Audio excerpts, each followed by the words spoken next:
Indonesia lies in the convergence among three tectonic plates. This motherland is blessed with an amazing geological landscape, located along the string of volcanoes known as Ring of Fire, making Indonesia admired for its earth resources, yet anticipated for its geological disaster threats. Learning the characteristics of Indonesia's geological resources and hazards need to be supported with competent basic geological knowledge. Universitas Gadjah Mada Yogyakarta, through Department of Geological Engineering since its early establishment as an education and research media, study on structure, composition up to physical properties of this motherland, even the world. Established since August 1959. Becoming part of Faculty of Engineering Universitas Gadjah Mada, Department of Geological Engineering has been one of the windows of education which contributes to create this country's best researchers and geologists. Carrying on the vision to become a leading center in applied geology, Geological Engineering UGM provides learnings, researches, and international qualification lecturers. Located in the complex of Faculty of Engineering Universitas Gadjah Mada, this campus is supported with comprehensive and modern education facilities. Supported also with Geological Field Station in Bayat, Klaten. Delivers of dynamic teaching-learning interaction. Geological Engineering UGM, recognized for its continuous achievements, national and international. Every year, professional graduates are born. Geological Engineering UGM creates independent and creative researchers and geologists, professional who is able to cooperate and grow in global competition. The strengthening of sustainable network, quality recognition by national and international accreditation agencies, open the opportunities to cooperate with government institutions, private companies, renowned universities abroad, or even global workforce. Existing and potential cooperations open the opportunity to hold international graduate programs and to take part in double degree programs at partners institutions. This is the department that oversees quality and integrity. This is the learning space where professional graduates are born, graduates that bring the value of Pancasila. This is a place where independent, creative, and excellent human resources are born. This is Geological Engineering Department, Universitas Gadjah Mada dedicated to Indonesia.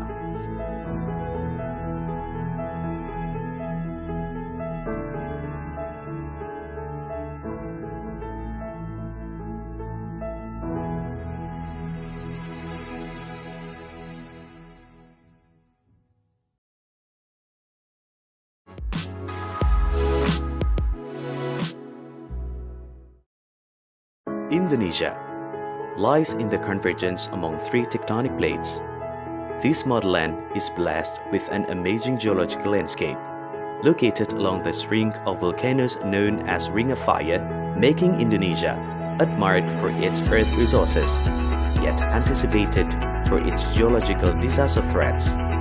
Learning the characteristics of Indonesia's geological resources and hazards need to be supported with competent basic geological knowledge.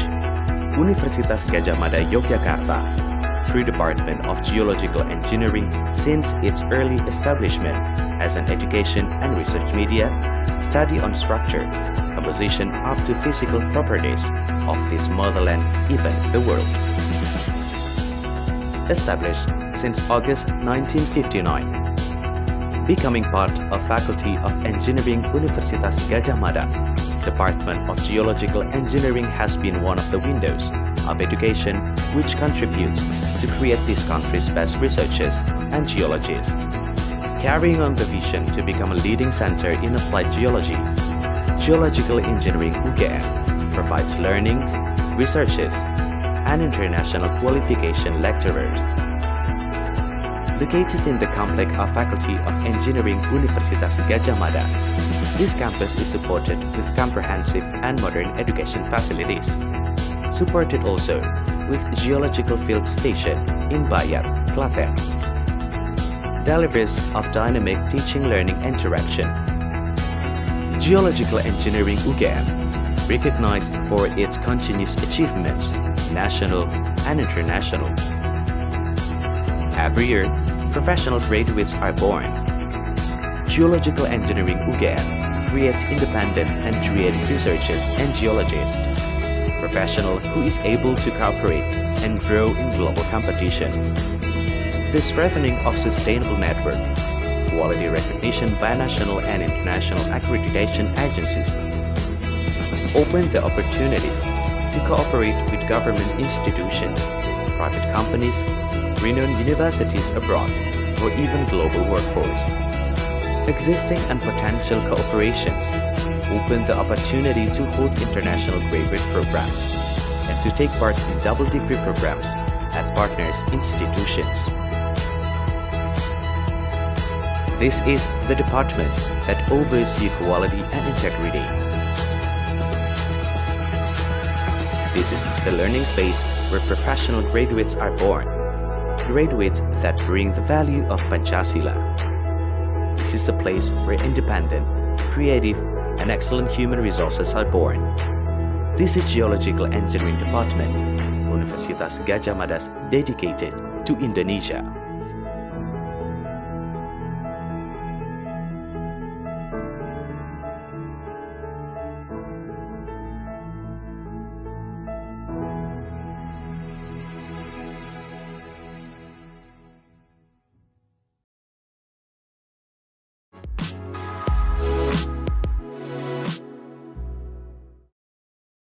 Indonesia lies in the convergence among three tectonic plates.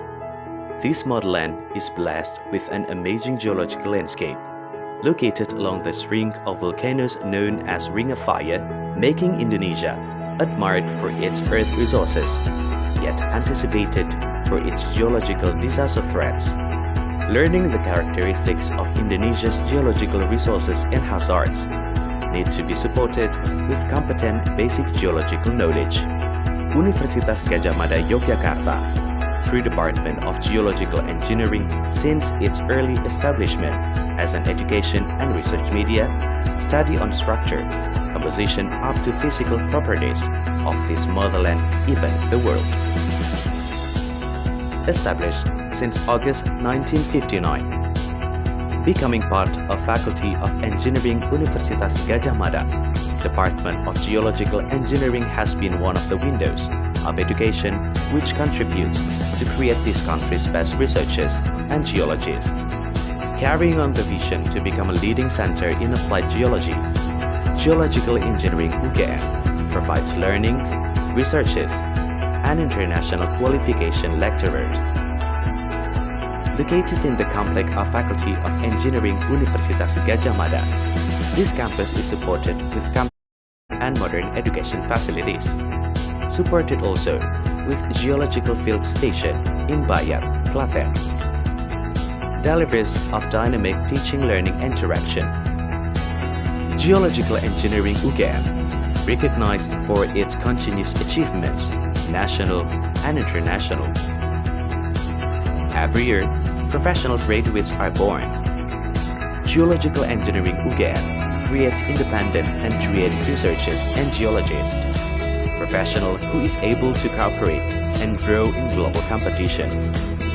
The strengthening of sustainable network, quality recognition by national and international accreditation agencies, open the opportunities to cooperate with government institutions, private companies, renowned universities abroad, or even global workforce. Existing and potential cooperations open the opportunity to hold international graduate programs and to take part in double degree programs at partners institutions. This is the department that oversees quality and integrity. This is the learning space where professional graduates are born, graduates that bring the value of Pancasila. This is a place where independent, creative, and excellent human resources are born. This is Geological Engineering Department, Universitas Gadjah Mada's dedicated to Indonesia.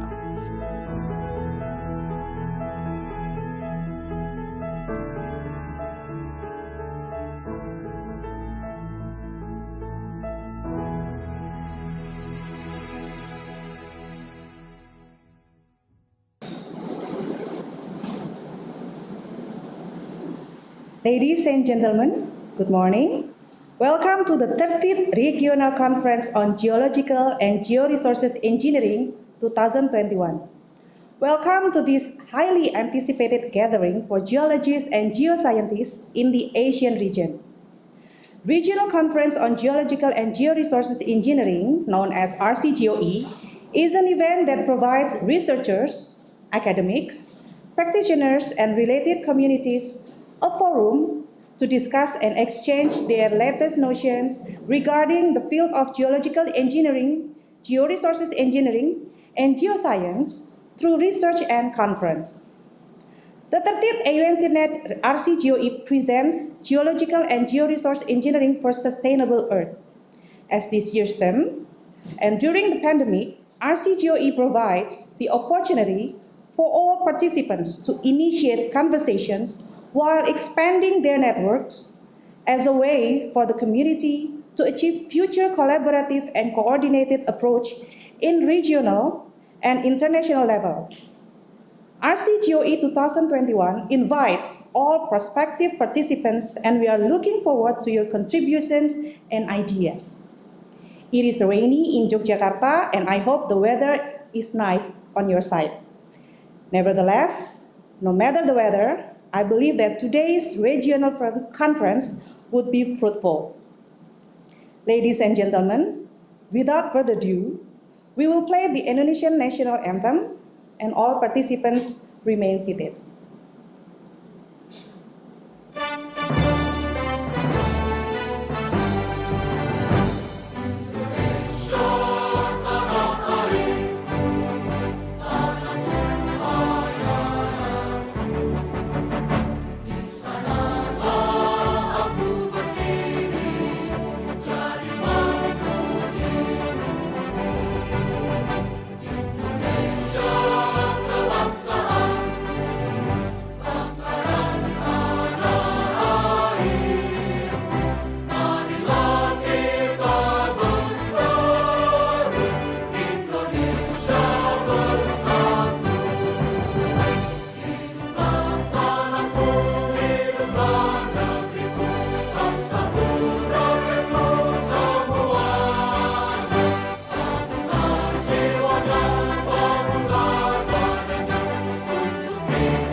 Ladies and gentlemen, distinguished guests, and all participants, please welcome our Head of Department, Dr. Agung Setianto, as today's RC organizers representative. Dr. Agung, the screen is yours. Thank you, Ms. Icha. Good morning, all. The Honorable or Excellency Professor Selo, as a Dean of Faculty of Engineering, Universitas Gadjah Mada, or representing distinguished professors, scientific committee members, and all reviewers, also all participants and presenter. My name is Agung Setianto, as a head of the Geological Engineering Department, Faculty of Engineering, Universitas Gadjah Mada. And it's my pleasure to welcome you to the RC-GEOE 2021. It's an honor for the Geological Engineering Department to become a host this year for the regional conference, an annual conference program sponsored by JICA project for OnSITNet members. UGM, Universitas Gadjah Mada, has been part of OnSITNet for almost 2 decades, working on various events and programs that help students and members of ASEAN University in setting forth opportunities for exchange knowledge, experience, and insight in advancing geology, georesources engineering in Indonesia and of ASEAN. The 13 OnSITNet RC-GEOE present geological and georesources engineering for sustainable Earth as this year's theme. With this advancing Earth due to the climate crisis, geological and georesources engineering could be very much redundant if not done properly. Other than that, advancing in this field should be executed for better sustainable development. We deem that it's important for us as geologists and geoengineering to harness the earth while also protecting it. During this pandemic, the fully online RC-GEOE provide the opportunity for all participants to initiate conversation while expanding network as a way for a community to achieve future collaboration and coordinated approach in regional and international level. We thank you for our keynote speaker for providing their time and join us and share their experience, expertise, and knowledge. These are Professor Dwiko Rita Karnawati from BMKG, Agency for Meteorology, Climatology, and Geophysica. Also, Professor Subagio Pramowijoyo from University Gadjah Mada. Also, Professor Sutomo Sato from Hokkaido University.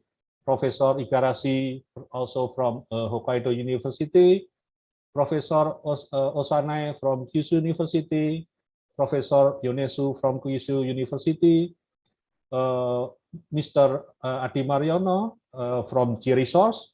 Dr. Rita Susilawati from the Center for Mineral Coal and Geothermal Resources, Geological Agency of Indonesia.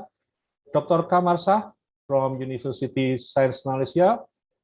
We also thanks to Professor Makato Kakubu from Nagasaki University as a scientific workshop. I hope this event strengthen future collaboration between Japan, university in Japan, and also all university in ASEAN. Once again, welcome to RC-GEOE 2001, and I hope you will have a great time and wonderful experience. Thank you. Thank you, Dr. Agung. We would like to welcome Faculty of Engineering Universitas Gadjah Mada newly assigned Vice Dean of Research, Community Service and Cooperation, Dr. Ali Awaluddin. The screen is yours. Thank you so much. I'm joining through mobile phone. I'm so sorry. But distinguished JICA representative Indonesia, Tanaka-sama, distinguished JICA representative officer for OnSITNet, Ueda Taman Sensei, and all distinguished keynote speakers, colleagues, students, and all participants of RCE 2021, organized by the Department of Geological Engineering, Faculty of Engineering, Gadjah Mada University. Assalamualaikum warahmatullahi wabarakatuh. Selamat pagi, salam sehat, ohayo gozaimasu. Today, this event is very important event to all of us. And on behalf of the Dean, Faculty of Engineering, we would like to welcome all of you to RCCE and organized by the Department of Department of Geological Engineering, supported by OnSITNet, under the theme Geological and Georesource Engineering for Sustainable Earth. almost 2 years we have been with pandemic COVID-19, and this pandemic has taught us a lot of lessons. One of these lessons is now we are get used with organizing conference from previously like face-to-face meeting in one place, and people go through to this place from around the world. But now we can organize simply to our technology using webinars, and this lesson gave us idea how we should being efficient on all resources. This spirit has also been a good idea how we should utilize our geo-resource engineering, or how we should be efficient on utilize these natural resources, because it is limited in the number. It also not belong to us. It is borrowed from our future generation. So we need to protect this environment, while at the same time we gain prosperity for the people. In this principle, we should be aware together about the three principles of people, planet, and earth. So I am very humble to request to all distinguished keynote speakers here and participants. We are hoping that you can provide guidance how we can utilize these natural resources without giving impact much on our society, on our earth. Without further delay, I would like to really welcome all of you. Hopefully this meeting could be fruitful, a lot of discussion, and enrich the collaboration in the future. Thank you so much for all the keynote speakers, all support from the Area Net, from JICA. And last but not the least, I would like to say thank you to all the committees, especially the head of Geological Engineering Department, for making this conference being possible. Thank you so much. Hopefully we can see in another times. Thank you so much. Terima kasih and arigato gozaimasu. The time has gone to the MC. Thank you. Thank you, Dr. Ali. And now it is our pleasure to welcome JICA Indonesia's representative, Mr. Sutomo Tanaka. The screen is yours.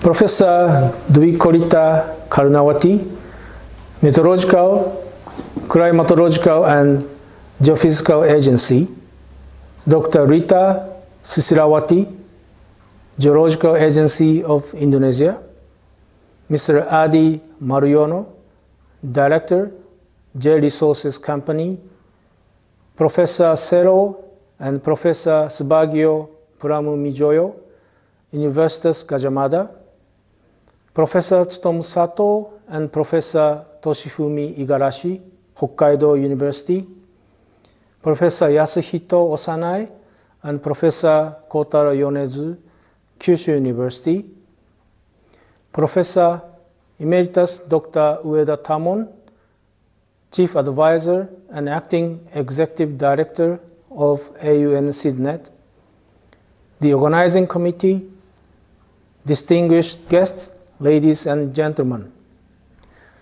On behalf of JICA Indonesia Office, I would like to congratulate all of you on the successful opening of the 13th Regional Conference in Geological and Georesource Engineering under the theme Geological and Georesource Engineering for Sustainable Earth, virtually hosted by Universitas Gadjah Mada, UGM, a world-class research university in Indonesia.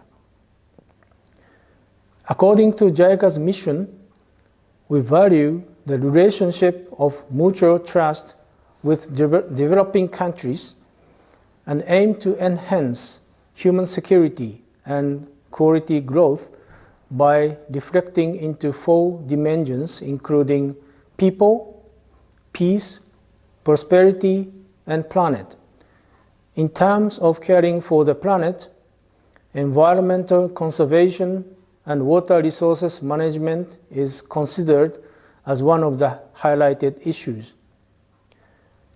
By joining this event, under the theme Geological and Georesource Engineering for Sustainable Earth, we anticipate that this conference will certainly fulfill the purpose of our mutual goal, which is to create a sustainable world. As mentioned by the organizing committee, it requires an integrated approach and collaborative efforts to build a sustainable Earth for the next generation. I really appreciate the presence of every participant today who thrives to exchange knowledge and innovative ideas with one another, share a mutual goal to elevate and improve the engineering research for our region and beyond. Finally, I would like to express my sincere gratitude to the organizer of this event, Universitas Gadjah Mada, and all parties concerned for their continuous support, which has led to the achievement of AUN SeedNet's programs, as well as building this strong engineering professional network. Your participation and contribution are invaluable, especially during this difficult situation. I hope this virtual conference will deliver fruitful and constructive discussions and mark remarkable footsteps toward the success of geological and georesource engineering advancement in the future. Thank you very much. Thank you, Mr. Tanaka. And now, representing JICA project for AUN SeedNet, live from China, Professor Emeritus Tamon Ueda. The screen is yours, Sensei.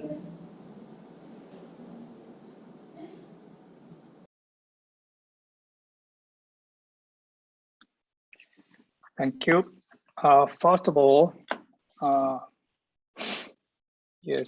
like to express my sincere condolence to the victims by the recent volcano eruption in Java Island. Dr. Agung Setianto, head of the Geological Engineering Department, UGM, Dr. Ali Awaluddin, Vice Dean of Faculty of Engineering, UGM, distinguished guest speakers, including my former colleague, Professor Sato and Igarashi, Mr. Tsutomu Tanaka, Senior Representative in JICA Indonesia office, the organizing committee members, my friends and colleagues, ladies and gentlemen. I am Ueda Tamon, Chief Advisor and Acting Executive Director of JICA International Cooperation Agency project for ASEAN University Network Southeast Asia Engineering Education Development Network, or JICA project for AUN SeedNet. It is my great honor to be here today to meet you all online. It is, however, unfortunate for me to be unable to visit physically University of Gadjah Mada. First of all, I'd like to express my sincere appreciation towards the organizing committee of Department of Geological Engineering, Universitas Gadjah Mada, for their excellent works that made the 13th Regional Conference in Geological and Georesource Engineering under the theme of Geological and Georesource Engineering for Sustainable Earth possible. UGM is one of the AUN SeedNet member institutions that has long been an active and supportive partner. As a world-class research university, UGM has been paying a great attention to research activities by motivating its faculty members, as well as the students, to conduct innumerable innovative research projects. And this conference is one of the excellent platforms consisting of various fields tied-in activities. For example, scientific workshop, special lectures, and early career programs, where those researchers can exchange ideas and elevate capacity of new innovation. Throughout the past 2 decades, our regional conferences in all 10 engineering fields had attracted over 8,000 researchers and academics across the globe.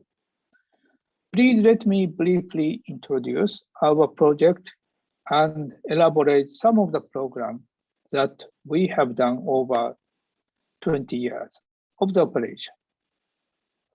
In 2001, CNET was established as a subnetwork under the auspice of the ASEAN University Network, or AUN. Since then, our network has been conducting various academic activities with the aim to develop innovative and highly skilled human resources in the engineering field. Sorry. That will be a crucial foundation for sustainable development in Southeast Asia and Japan. With the contributions from 26 member institutions from 10 ASEAN countries and 14 Japanese supporting universities, JICA project for CNET has achieved significant milestones through scholarship programs, joint research programs, and mobility programs. So far, our project has produced more than 1,400 graduates in the field of engineering, while more than 200 joint research projects focusing on regional common issues have been carried out. Our flagship program currently include collaborative educational program, alumni support program, regional conference, and special program for research against COVID-19. A new research funding program that supports research projects related to the COVID-19 crisis. You will hear more details about our project activities in a separate session tomorrow during this conference. In addition, we are now actively promoting linkages with external partners beyond ASEAN and Japan. We hope that all interconnected activities, like this conference, for example, will not only ensure the sustainability of CNET, but also the linking chains and ever-moving wheels for the network beyond any boundaries. Lastly, but not at least, I hope we have a fruitful discussion ahead in these 2 days. Terima kasih. Thank you very much. Thank you, Sensei. Ladies and gentlemen, distinguished guests and all participants, this morning plenary session shall be assisted by our young and beautiful academic staff, Dr. Gayatri Indah Marliani. Dr. Gayatri obtained her doctoral on geological science from Arizona State University, USA in 2016. She was investigating neotectonics of Java, Indonesia, crustal deformation in the overriding plate of an orthogonal subduction system as her thesis. Her research interests mainly, however, not limited on active tectonics, earthquake geology, technical geomorphology, structural geology. She is currently involved in a research project, Paleoseismology of Javan active faults, quick scientific response to large earthquakes in Indonesia, tsunami history and turbidite paleoseismology of Sumatran subduction, paleoseismology of Palu Koro fault zone. Ladies and gentlemen, without further ado, live from Bengkulu, please welcome our today's plenary session moderator, Dr. Gayatri. Thank you, Mbak Ica, for the nice introduction. Good morning, all ladies and gentlemen, and please confirm that my voice is clearly. Is it clear, or should I move to another? Crystal clear, Mbak Gayatri. Okay, thank you very much for the confirmation. Good morning and welcome to the 13th Regional Conference on Geological and Georesources Engineering for Sustainable Earth. I'm so delightful today to meet all of you to this important meeting, and I hope today we could have some fruitful discussion discussing about how the wonderful initiative by the JICA, the AUN SIDNET program, can further foster the geological engineering in the regional Asian education and also effort in the developing sustainable earth. And so today we will have several excellent speakers. There will be Professor Subagio Pramuwijaya from UGM, and also several others that I will introduce later.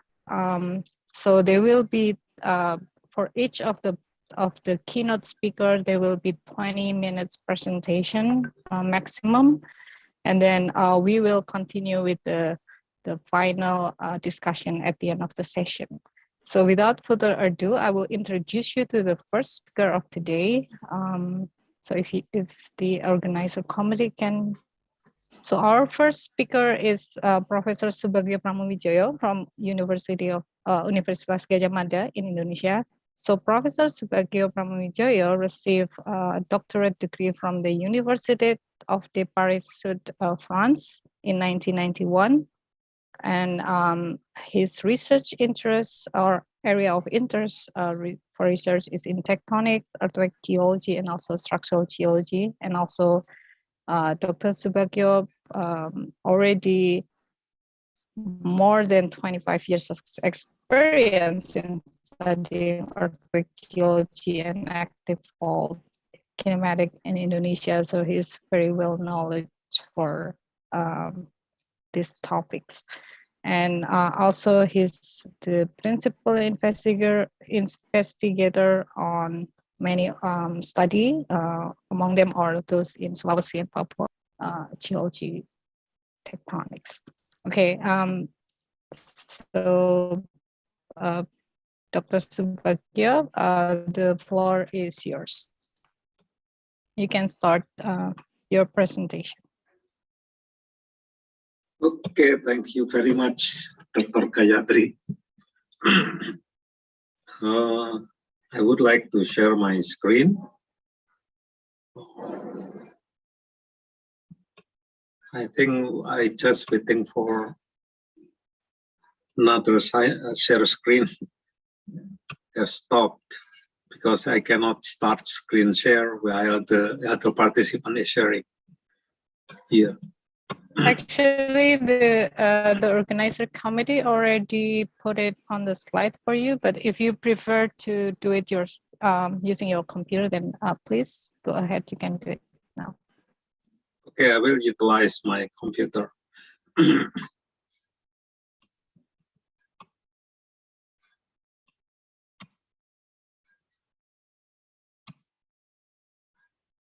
Okay, you can see my slides.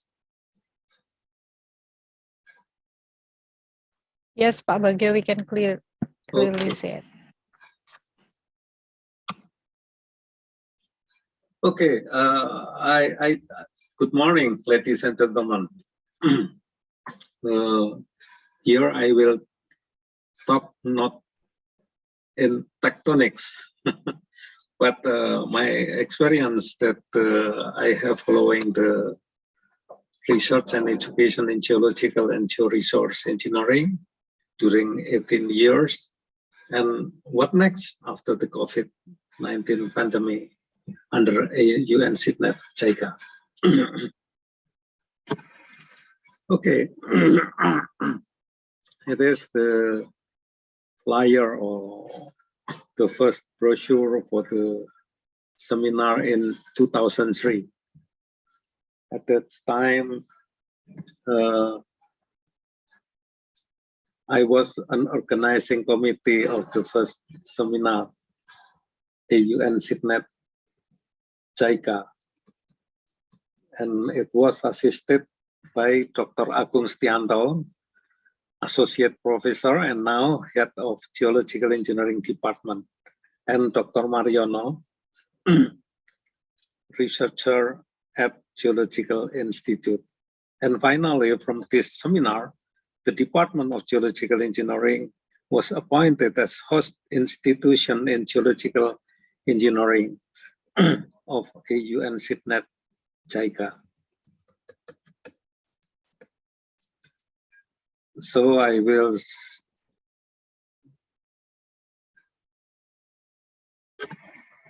yeah, here it is. I would like to show you what is the objective of this meeting at that time. Okay, the objective of the meeting is benchmarking graduate education system in geological engineering and earth resources. B, strategic implementation plan towards quality improvement on research and education in the field of geological engineering, earth resources. And C, strengthen network and communication among member institutions in the field of geological engineering, earth resources. So it was 18 years from 2003 to 2021. Yeah, here it is our first photo in 2003. Here is Professor Kenichi Chino, the pioneer of the AUN SIDNET host institution in geological engineering. And then from the first seminar, and then we have organized the first field-wide seminar and international symposium. So there is also international symposium in 2004.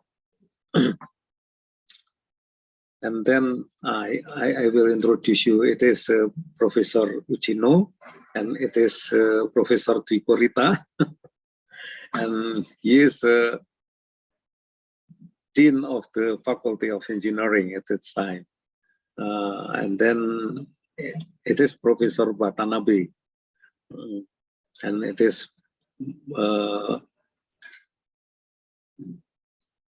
Michuma from Thailand, and it is from Laos, and he is from Cambodia, and so on. And then it is the first student in doctoral degree. Okay. And it is Susuchi. So only two students at that time for doctoral degree, and then the other is for magister study in geological engineering. So, and then in 2005, we organized, but it is from the Chulalongkorn University, Thailand. So we have displaced from UGM to Thailand. It is also with international symposium. And then finally in 2009 in Malaysia, Kuala Lumpur, we have organized first regional conference. It is on geodisaster mitigation and waste management in ASEAN. And then finally we organized regional conference in 2021 with the 13th Conference Regional on Geological and Georesource Engineering.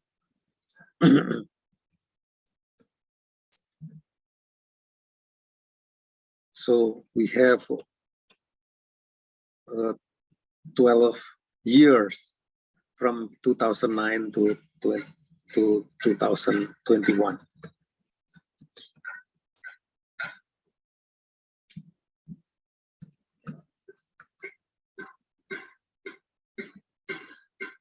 And you know that in geological engineering department, UGM as host institution, the personnel in charge have changed from my generation, the first generation of a UN SIGNET in geological department, have changed from into the youngest generation, now Dr. Agung Stianto.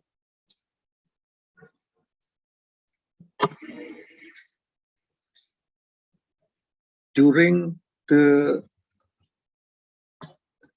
2004 until 2017 geological department, KM has host institution, the UN SIGNET has graduated 25 doctors, and one of them was graduated in 2021 in the pandemic era. And now several of them hold position as professor. And then for master degree study program, it has 129 submission and graduated 115 master engineering.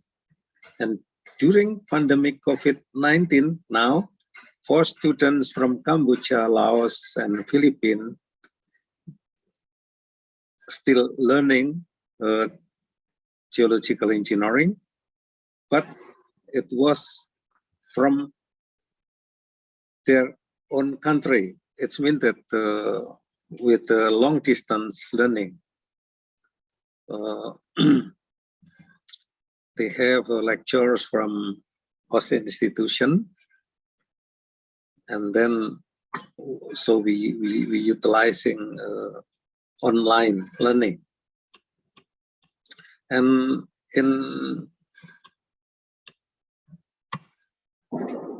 now, 12 lecturers of host institution graduated from Japan University.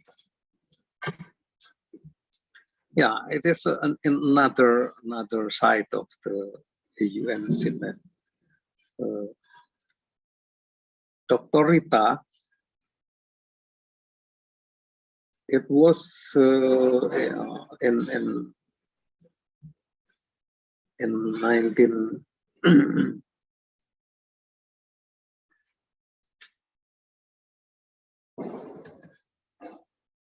1912 has had an idea to arrange another regional conference on natural disaster. But at this time, it cannot be realized because the regulation in JICA, UN SIGNET, only one regional conference for one department. So we cannot realize the regional conference. And then at that time, we have choose the civil and environmental engineering. At that time, we organize all together. And you know that in this red square here, it is from geology. It is me, and it is Dr. Agung Haryoko as assistant to the civil and environmental engineering. And finally, at the last conference on natural disaster was in 2018, organized by Civil and Environmental Engineering Department. Now, the rapid technology development influence set generation.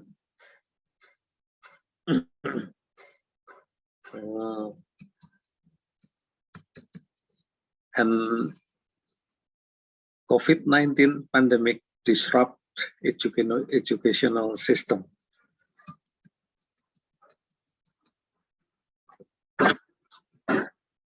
It is the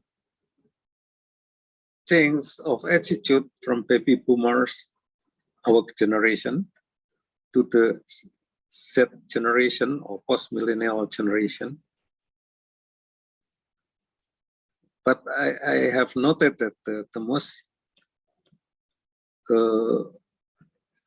very interesting is we have verbal from verbal to visual and capturing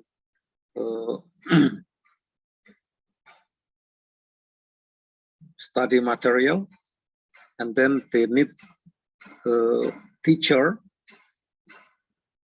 change into the facilitator, and from curriculum center into the learner center. And the demand of the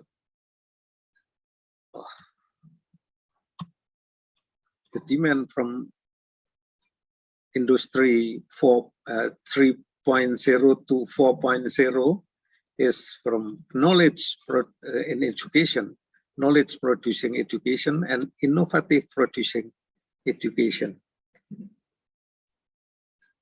Since 2020,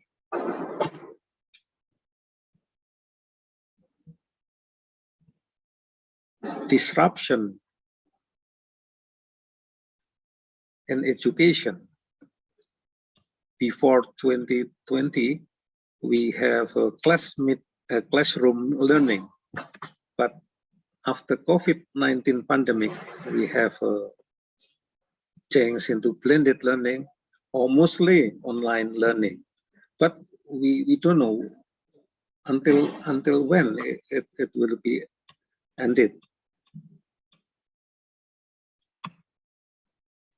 And then what is the future relation of host institution, member institution, and Japanese supporting university under AUN SIDNET JICA after COVID-19 pandemic?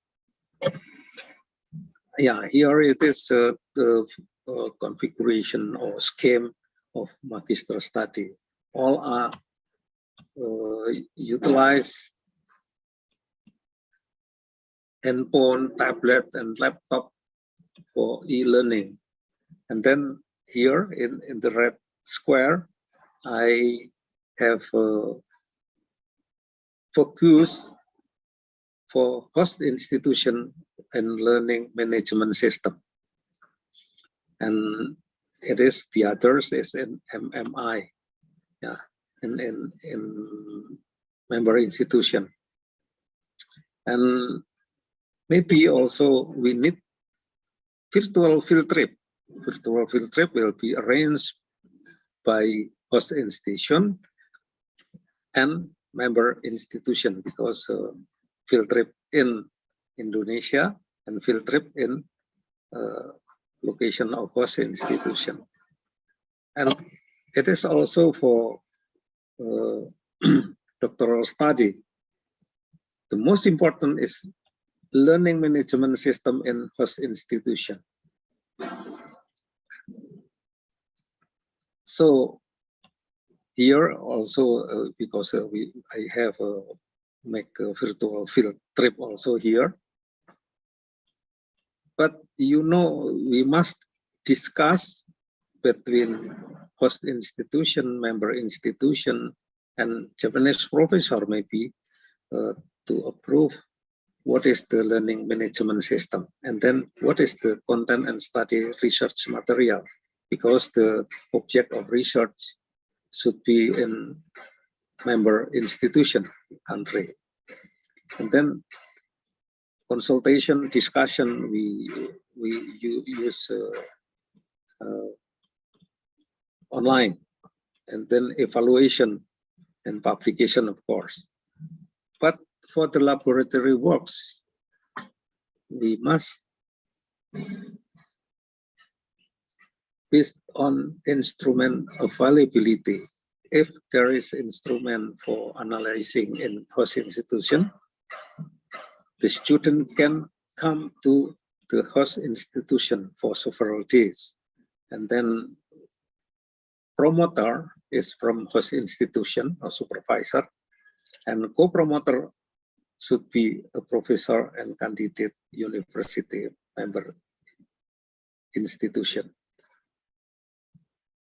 So our conclusion may be,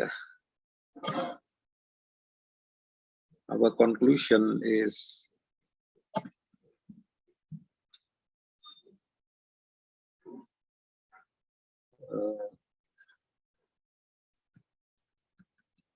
considering the client of education has changed, the focus of education in Industrial 4.0 became innovative producing education. And in COVID-19 pandemic era, that its end is uncertain. It should be found an alternative for geological and georesource engineering research and education. One of alternative is to build or create a long-distance learning and research, but with condition at least host institution should have learning and research management system for long-distance learning and research. And in this occasion, I would like to thanks to the pioneer of the establishment of UGM as the host institution of AU and SIDNet, JICA, in 2003. Firstly, for Dr. Okitsugu Fujiwara, academic advisor JICA project for AU and SIDNet in 2003. Mr. Nobuyuki Konishi, program coordinator at that time, JICA project for AU and SIDNet. And then from Japanese supporting university, Professor Kenichi Uchino from Kyushu University, Professor Kenji Aoki from Kyoto University, Professor Tetsuro Yoneda from Hokkaido University, Professor Koichiro Watanabe, Kyushu University, Professor Dwi Korita Karnawati, Universitas Gadjah Mada, Professor Sukandaro Miti, Universitas Gadjah Mada, and all staff at Geological Engineering Department, Faculty of Engineering, UGM. And the invitation of organizing committee of the Regional Conference on Geological and Georesources Engineering 2021 is greatly appreciated. Thank you very much for your attention, and arigatou gozaimasu. Thank you, Professor Subagio, for the very timely time. So you actually still have a few more minutes, 5 minutes left, but thank you for keeping the time straight. Professor Subagio already give us insight about the history of this excellence program in developing within the past 18 years, and what's the next challenge that coming to this program. And so we will discuss later on the panel discussion at the end of the presentation of all of our speakers, but we will move on for now to the next speaker, Professor Dwi Korita Karnawati, and she apologized that she cannot make it today, but she already recorded her presentation. So I will introduce her, and then we will play her recording. So Professor Dwi Korita Karnawati is the head of Indonesian Meteorological, Climatological, and Geophysical Agency. And she's also a professor in the Environmental Geology and Disaster Mitigation of Universitas Gadjah Mada. She received her PhD in Earth Science from Leeds University in 1993.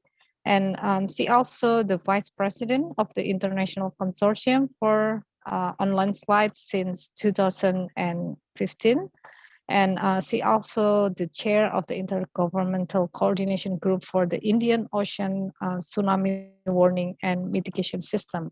And her discussion today will she will talk about the role of geology in the interdisciplinary approach for human safety and sustainable development, using example from Indonesian earthquake and tsunami mitigation in Indonesia. And so please, the committee, if you could play her recording.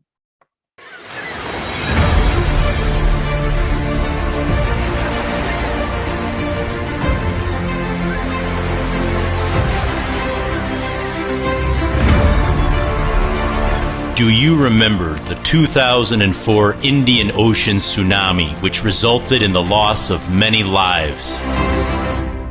The tsunami that caused severe damage and death spanning as far as the east coast of Africa, with the furthest recorded fatality directly attributed to this tsunami reaching more than 8,000 kilometers from its epicenter.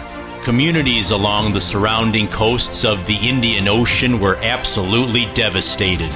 The tsunami killed an estimated 227,898 people in 14 countries, making it one of the deadliest natural disasters in recorded history. The 2004 tsunami served as a catalyst for the establishment of the Tsunami Early Warning System and Mitigation System.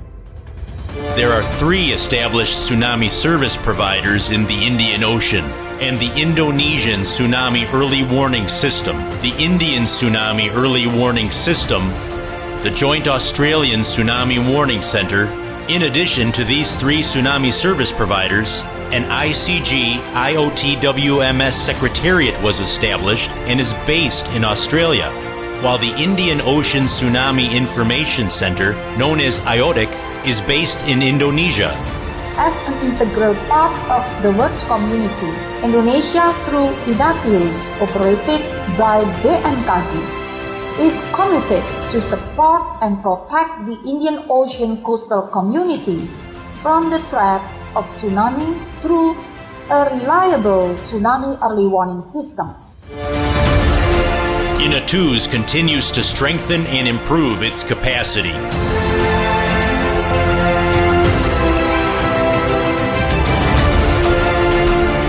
Should an earthquake occur in the Indian Ocean with a magnitude above 6.5, the IDATIUS will disseminate earthquake information and tsunami threat advisories to the designated authorities in the 25 Indian Ocean member states, as well as monitor the results of other tsunami service providers' analyses based in India and Australia. It is expected that IDATIUS tsunami advisory and information could help countries be prepared and ready to face the tsunami threat.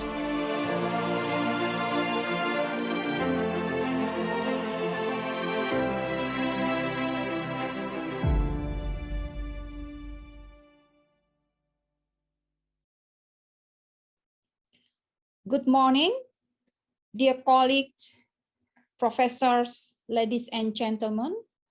I'm Dwikorita Karnawati, the head of the Agency for Meteorology, Climatology, and Geophysics of the Republic of Indonesia, as well as the professors in Gadjah Mada University. Please allow me to share the thoughts regarding the role of geology in interdisciplinary approach for human safety and sustainable development, with a special case example in Indonesian earthquake and tsunami mitigations. Well, let's start with the geology. Every geologist must have been very familiar with these 2 maps. On the left side, we can see the maps where Indonesia is situated within the Ring of Fire. Then on the right side of the map, illustrated how active the plate tectonic in Indonesia, because of Indonesian region is controlled by the active Indo-Australia oceanic plate, which move towards the Eurasia continental plate, as well as Pacific Oceanic plate, which move towards the west, towards the Eurasia continental plate. So from here, we can see that geology as the disciplines is very crucial to understand why Indonesia and the surrounding area is prone for the earthquake and volcanic activities due to the active plate tectonic phenomena.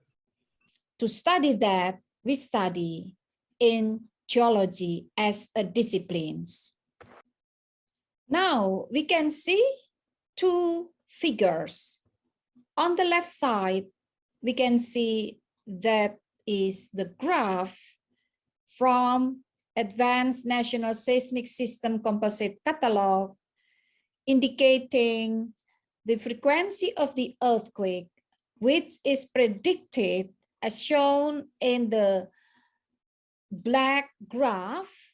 It can be seen that according to this prediction, the frequency or the occurrence of the global earthquake seems to be increased year by year. And in fact, as we can see in the red graph, that the frequency of the earthquake, in fact, indeed, it keep increasing year by year as predicted. And on the right figures, we can see the distributions of the epicenter across the globe, where the red colors indicating the epicenters of the earthquake with the magnitude of 6.0, 6.0, and the blue color indicates the magnitude of 9.5. So this figure shows that the global seismic activities, in fact, increase year by year as predicted. And indeed, in Indonesia, we have increasing earthquake activity, as has been shown in the previous maps and graph. So it's not only global seismicity, but the seismicity or the earthquake frequency in Indonesia is continuously increased. As we can see on the left side of the graph, it was recorded since 2008 up to 2016. The occurrence of the annual earthquake or the occurrence of the earthquake every year, in average, it's about 4,000 up to 5,000. That's the average. Well, apart from the earthquake and seismicity, which seems to be more and more active both in Indonesia as well as in global seismicity, we also must consider that the occurrence of tsunami also continuously increase in line with the increase of the occurrence of the earthquake. From the graph on the right bottom, we can see that before the year of 1800, according to the historical record, the occurrence of the tsunami was about 12. However, then in 1800 up to 1899, we recorded that the occurrence of tsunami in Indonesia rapidly increased up to 88 times within 99 years. And then in the year of 1900 up to now, there is also significant increment of the occurrence of tsunami in Indonesia. It became 135 events. So again, when we talk about tectonic volcanic activities, yes, indeed, we still concern or focus in geological disciplines. Well, before we only concern on the earthquake and tsunami as the single events, of disaster, or single potential event, or single hazard. But after the occurrence of Palu tsunami and also Palu earthquake, then we learn about multi-collateral hazard. That's not only earthquake, but also about submarine landslides, yeah, as well as about tsunami and also liquefaction. So when we talk about all of those, we not only talk about the geology, but also not only about the geology and geophysics, but also geotechniques, yeah, geotechniques and mathematical models, yeah, or physical models. So now it's really becoming more and more interdisciplinary concerns when we talk about the multi-hazard potential and a typical tsunami, like what happened in Palu and Sunda Straits. So now we are going to talk about the earthquake and tsunami mitigation. When we talk about that, so it is getting more and more interdisciplinary. To mitigate earthquake and tsunami, we also need to know the historical earthquake and tsunami in Indonesia, as shown on the left side of the map. Since the year of 1779 up to 2005, yeah, there has been several earthquake events which were beyond the magnitude of 8. So it is very possible that for the next written period, the earthquake with the magnitude beyond 8 is also really important to be mitigated, to be prepared, really important to prepare our community, to prepare our society, to be ready to face the next written period of the earthquake with the magnitude beyond 8. So when we talk about the preparedness, when we talk about the tsunami ready or earthquake ready, now it is not only about the geology, not only about the geophysics, not only about the physical modeling or mathematical modeling, but also about social disciplines, about social approach. This can be further developed as the social engineering. How to mitigate the earthquake and tsunami? as the geologists, we apply the hazard map or microzonation map as illustrated in this map. The map is actually also produced by the interdisciplinary approach, the disciplines of geology, in order to map the lithology, the rock, and the fault zone, the structural geology.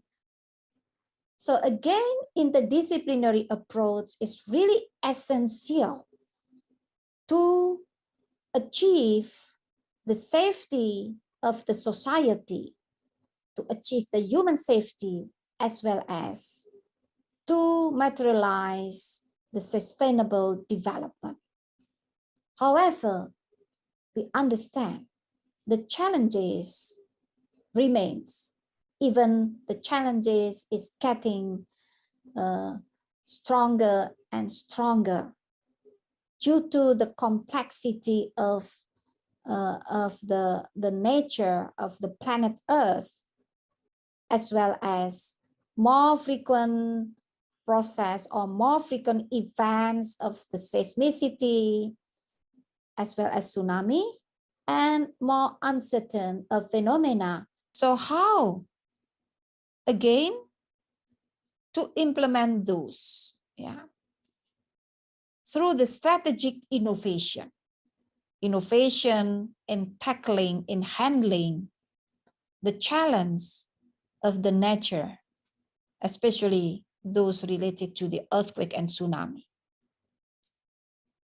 That the innovation related to the technology innovation and social innovations. For instance, to mitigate the tsunami, as I mentioned earlier, we do need the hazard map, tsunami hazard map, or to mitigate the earthquake, we do need earthquake hazard map or microzonation map. And now people sometimes or most of the occasion still stay in hazard zone with a high level hazard zone. So because of the social reason, there are still some people, even quite many people, living in the hazard zone. So that's why we do need to provide the early warning system. So this is the example, end-to-end warning system for tsunami. So it comprises of upstream and downstream. The upstream part of the system comprises observation for monitoring, observation instruments for monitoring that by using earthquake sensors of seismograph, and also the processing part of the upstream system.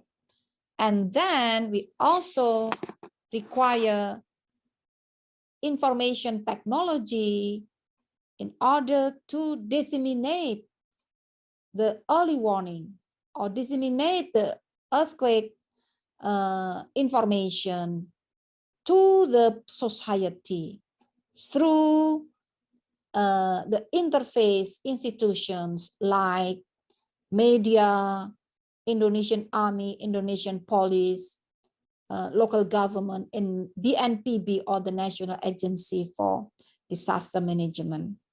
So again, in this figure, we do need to have interdisciplinary approach.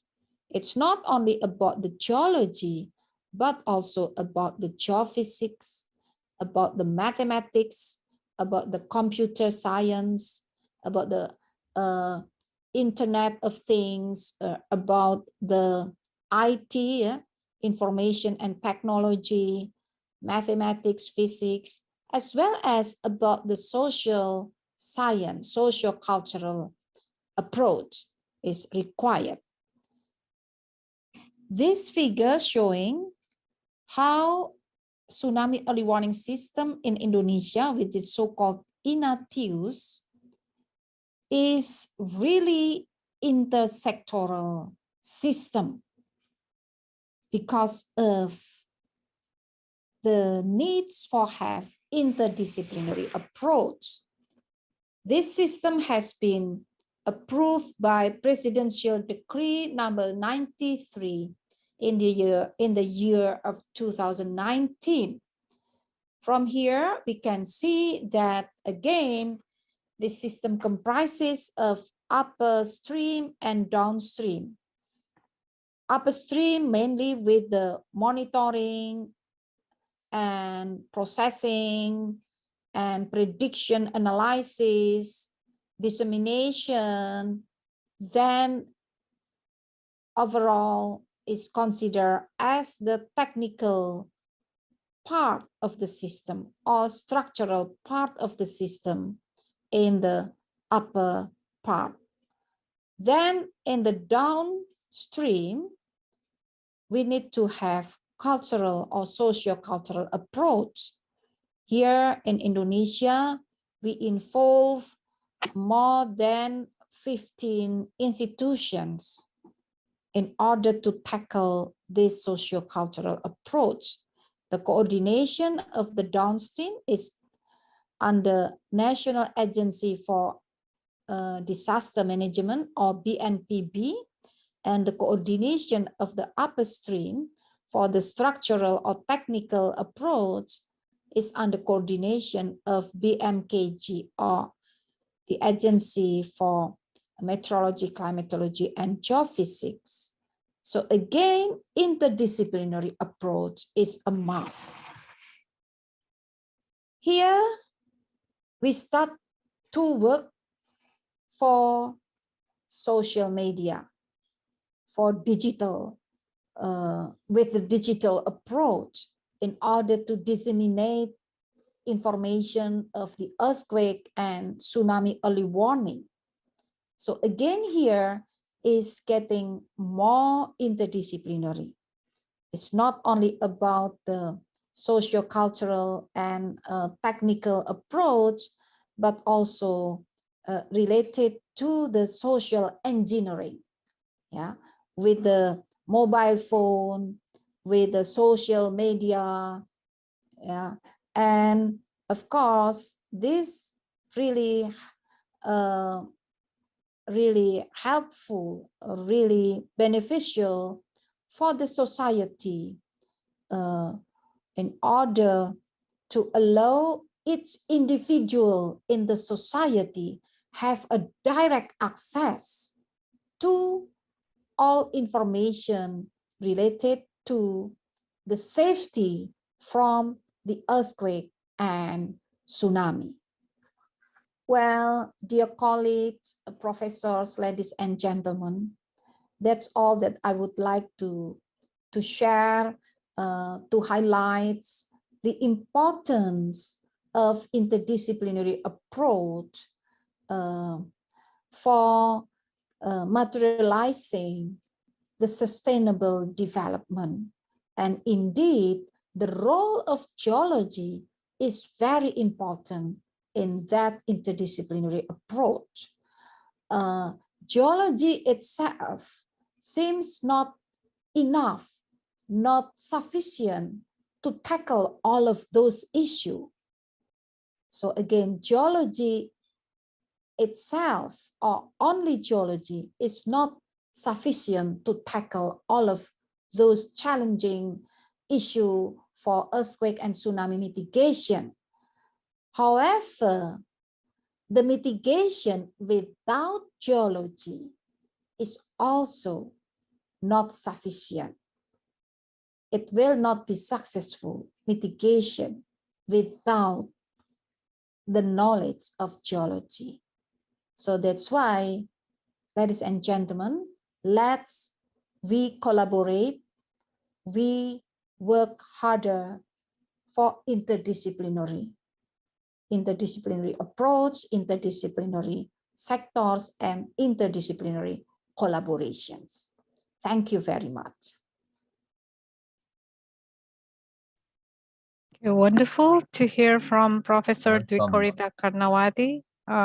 So she's sincerely apologizes for not making here today, but she's with us in spirit. So let's move on to the next speaker, Professor Sutomu Sato from Faculty of Engineering, Hokkaido University. And he will talk about the overview of acid mine drainage and describe the type of acid system available to evaluate the use of the passive system. So I will introduce him, Professor Sutomu Sato from Hokkaido University. He obtained his PhD in the Department of Mineral Resources Engineering from Waseda University, Japan, with thesis working on the study of the expandable clay minerals. And his research interest is in the environment, cleanup materials, natural analogs, clay, radioactive waste, and also water soil purification. And so he got lots of publication, but the newest one is the efficacy of biocementation of lead mine waste from the Kapwe mine site evaluated using Pyrrhodobacter sp. And so go ahead, Professor Sutomu Sato, the floor is yours. Thank you very much. Can you hear me?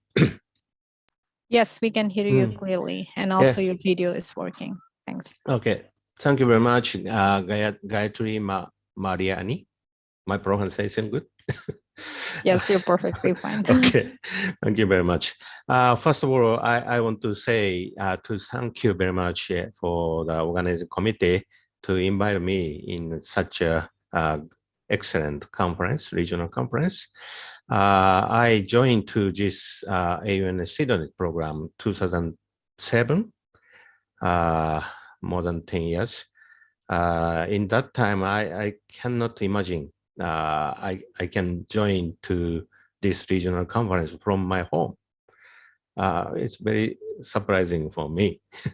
But anyway, I want to make a keynote lecture on the mining acid mine drainage treatment for sustainable society.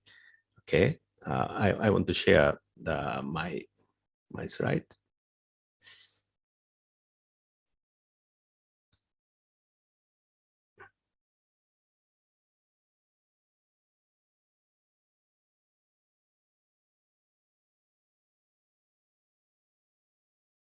Gariati, can you see my slide?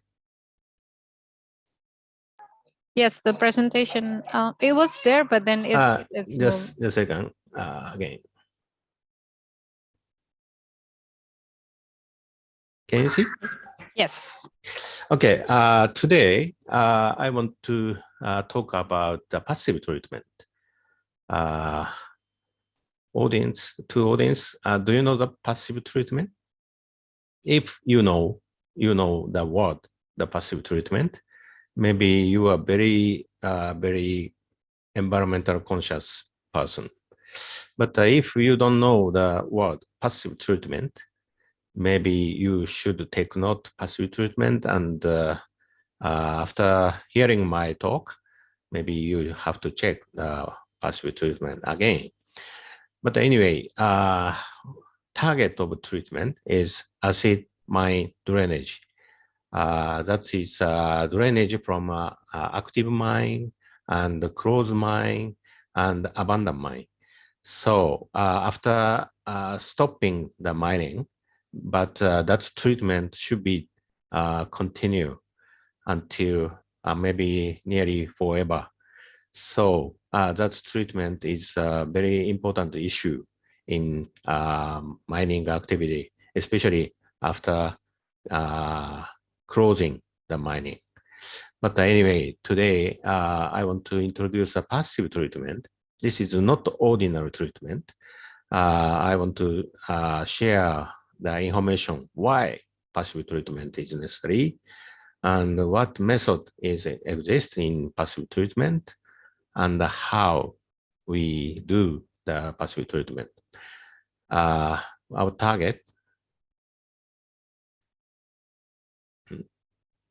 our target for treatment is acid mine drainage here, and also ordinary treatment is, we call that active treatment.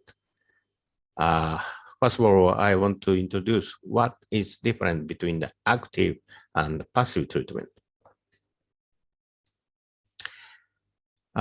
Here you can see the ordinary facility for the water treatment from acid mine drainage.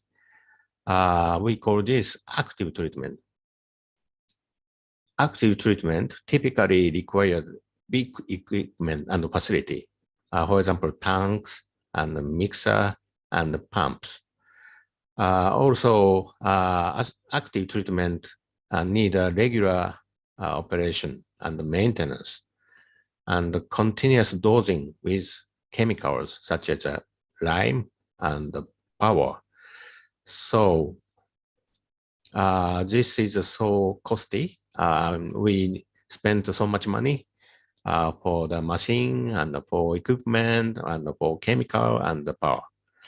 And the active treatment produces huge volume of the contaminated sludge, because during the treatment, sludge, huge volume of sludge is produced. That sludge need a substantially land area for their storage and or disposable. And of course, recently we have to consider the CO2 gas emitting. Maybe in the future, we have trading the CO2 gas emission and the CO2 storage. We spend the money. We have to spend money for the CO2. So this water treatment, we use lime. But when we use lime as a neutralizer, huge CO2 gas will be emitted. So this is also not sustainable, not environmental conscious. So now engineer and university professor consider the passive treatment. What is passive treatment? Passive treatment, you can see the wetland or open lime channel. This is not a big facility, but the passive treatment rely on the natural attenuation process, natural process, such as a physical process, geochemical process, and biological processes. And the passive treatment do not require constant care, and also do not require the chemical reagent and the equipment that characterize active treatment, as I already shown to you. So no need so much money and no need continuous management and monitoring. That's why we consider this passive treatment is a sustainable. And this is quite important for the sustainable mining and also sustainable safety management of mine. So now we have many lessons for the passive treatment. That's why I talk about passive treatment, and I want to advertise the passive treatment to you. Okay, next is the what method. There are so many methods, because such as the wetland and the open lime channel, and also lime drainage and lime settling pond, and so many. What method there? This you can see the right figure. This is one kind of the example of the passive treatment. AMD, you can see AMD is acid mine drainage, discharge from the mining area. And here, catchment flow with lime. And also an oxic limestone drain is constructed here because pH should be increasing for the treatment. Because acid mine drainage is ordinarily very strong acid, sometimes less than 3, pH 3. We need increasing the pH around 5 or 6. So long way for flowing of acid mine drainage is necessary to catch the oxygen from the atmosphere, and the oxidized water is affected to the oxidizing the iron 2 to iron 3. So long way, refill way is necessary. And also sometimes settling pond and limestone, wetland, and several kinds of wetland. And after that, the heavy metal concentration is decreasing, and also pH also increasing around 7. And then again, the refill zone there, and then discharge to the environment. This is one of the example of the passive treatment. So we ordinarily combine the many method which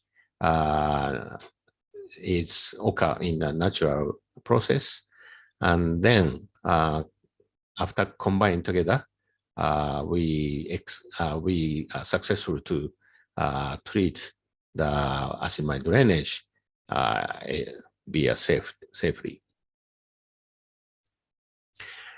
I want to show some example of the passive treatment technology. First of all, I want to introduce the biological process. First one is aerobic wetland. In that time, we use the ion oxidizing bacteria. But don't worry, you don't need to export from this bacteria to here. Ordinarily, this ion oxidizing bacteria is living there, living anywhere. Okay, and this ion oxidizing bacteria can oxidize ferrous ion to the ferric ion. Okay, and then ferric ion has low solubility, so ferric ion can make the precipitation as a hydroxide and oxyhydroxide and iron oxide rock. This precipitation can absorb the heavy metal and also arsenic and selenium. That's metalloid also available to absorb and to remove this metal and metalloid from the contaminated water. And the second one is anaerobic wetland. We use the sulfate-reducing bacteria. Metal is a high concentration in the strong acid solution, but that solution also contains the sulfate. But if sulfate-reducing bacteria is active in the wetland, metal sulfide formation is available. So metal ion change to the metal sulfide. So metal is removable from the contaminated water because the metal sulfide formation. Okay, and also this substance contain the peat moss and mushroom compost and sawdust and some organic matter is necessary to keep the reducing condition. So, but anyway, this is oxidizing wetland and the reducing wetland is available for the passive treatment. And another process we also use, it's a geochemical process. As I already mentioned, acid mine drainage is a strong acid, so we have to increase the pH. But normally, we use limestone.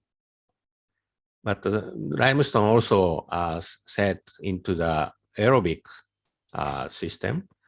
For example, aerobic limestone drain like this, and wastewater is joined to this wetland and drain, and then pH is increasing by dissolution of the limestone, and then treated water is discharged. And another lime treatment is anoxic lime treatment, because sometimes iron oxide, iron hydroxide form and filled with pore of the limestone drain, and sometimes stuck. So iron 2 to iron 3 oxidation is not preferable sometimes. Okay, so in reducing condition in the underground, that we set limestone drain and then wastewater put into the limestone drain, and then after increasing the pH, the treated water is go out. This is also one kind of passive treatment technology by using the geochemical process.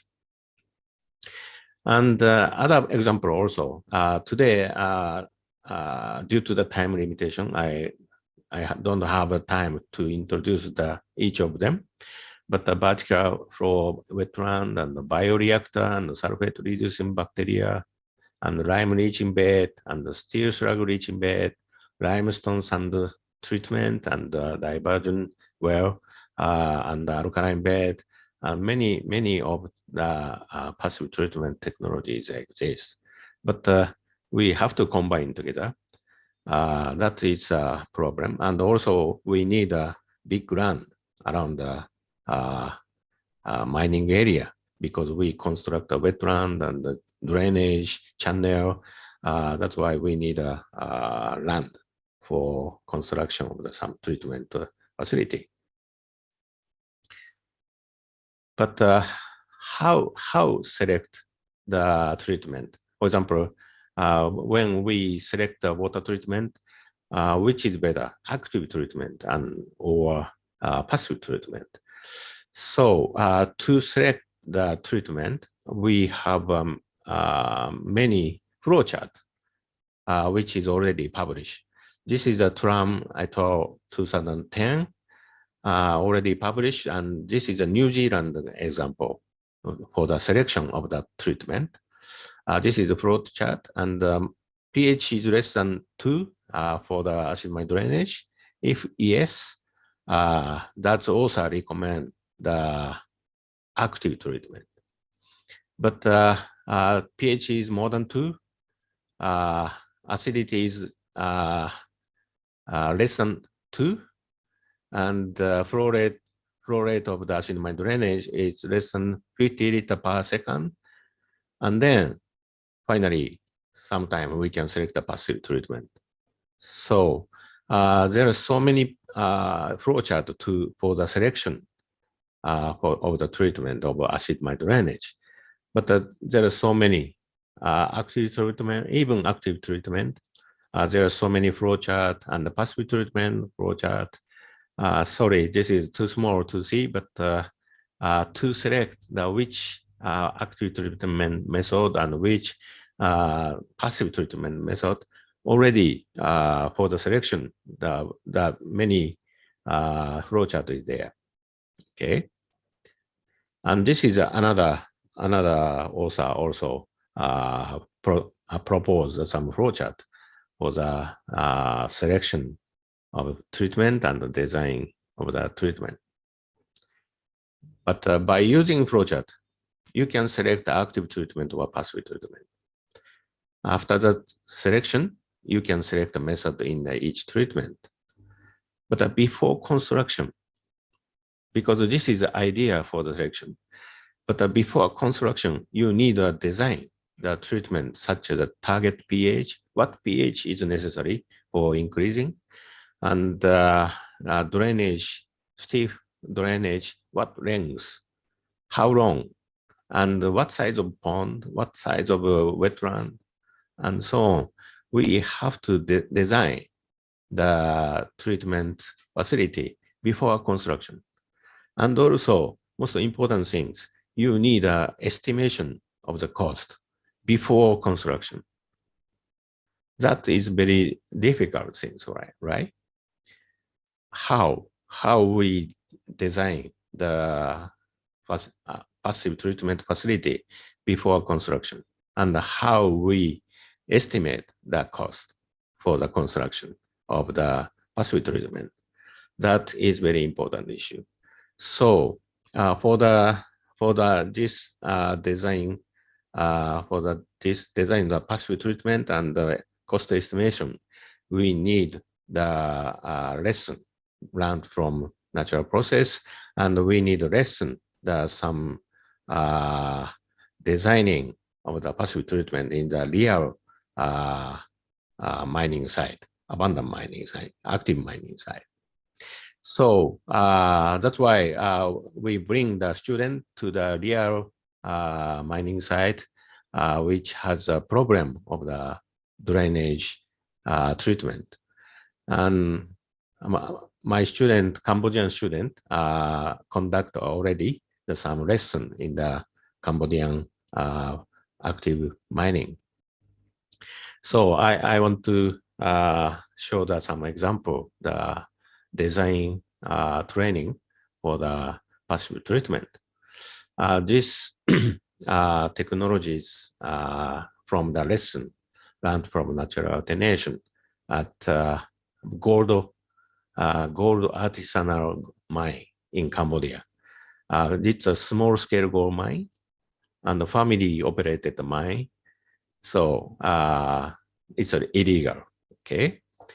But mining site is here, and this is photo. And they use the sulfuric acid to extract the gold, okay? And then wastewater produced and discharged to the environment without treatment, okay? And here is mining site, and discharge this wastewater and flow down to the downward, and then finally mix with a very big river. But this discharge is acid mine drainage, pH 2.7.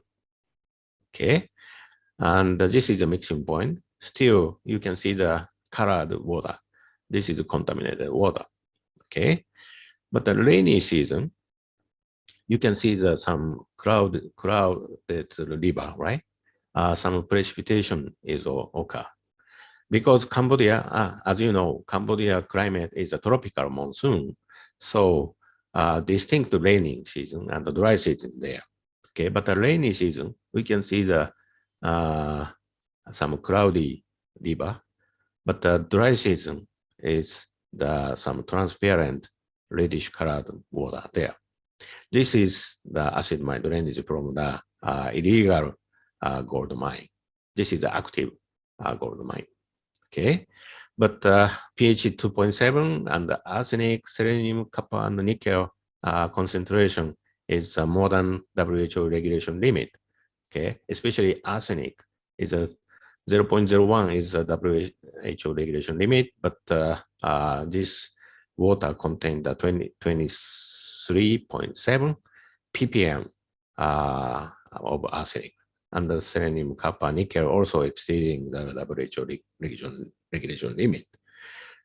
And I and my PhD student, Cambodian PhD student, conduct research in the rainy season and the dry season. But in the rainy season, this is good news.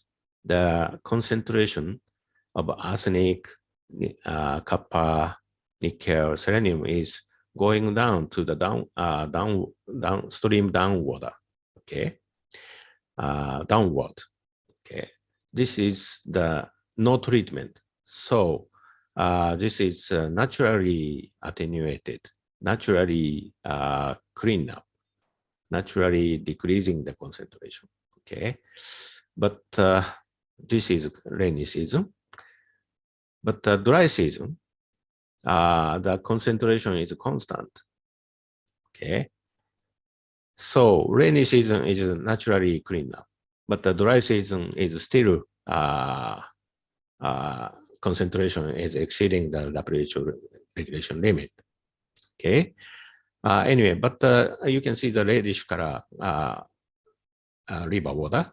That's why iron 2 is a dominant from the source, from the mining area.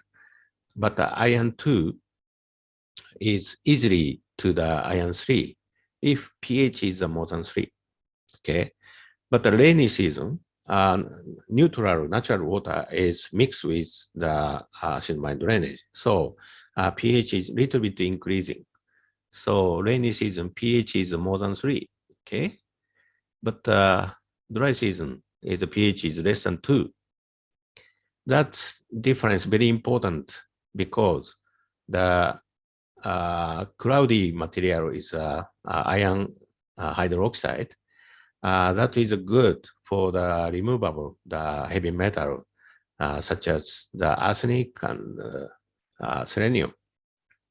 So that's a cloudy material is a material iron hydroxide, and then that material can dissolve the arsenic and selenium, so can remove the arsenic and selenium from the water. But dry season, no mixing the neutral water, so pH is less than 3. So no cloudy material, so no formation of such kind of material, and then cannot remove the arsenic and the other metal. So rainy season naturally attenuated, but the dry season is not naturally attenuated. The material, cloudy material, we check the minerals. That's mineral, the schwertmanite. This is XRD, and this is material. That's precipitation is formed so much in the rainy season only. Okay, and this material can absorb the arsenic, especially arsenic. So arsenic concentration is decreasing. Okay, schwertmanite remove the arsenic from drainage, and but the schwertmanite dissolve back into the drainage in the dry season because pH is 2.7. Okay, so that whole season, considering the whole season, this site is not naturally attenuated. Okay, but if we introduce a passive treatment in the dry season, maybe we can complete the natural attenuation in the whole season. Okay, and then pH optimization is necessary. And what pH is necessary? We consider the thermodynamic consideration and the calculation by using the geochemical reaction modeling. It's a computer simulation. And what pH is necessary? Okay, and we check the pH.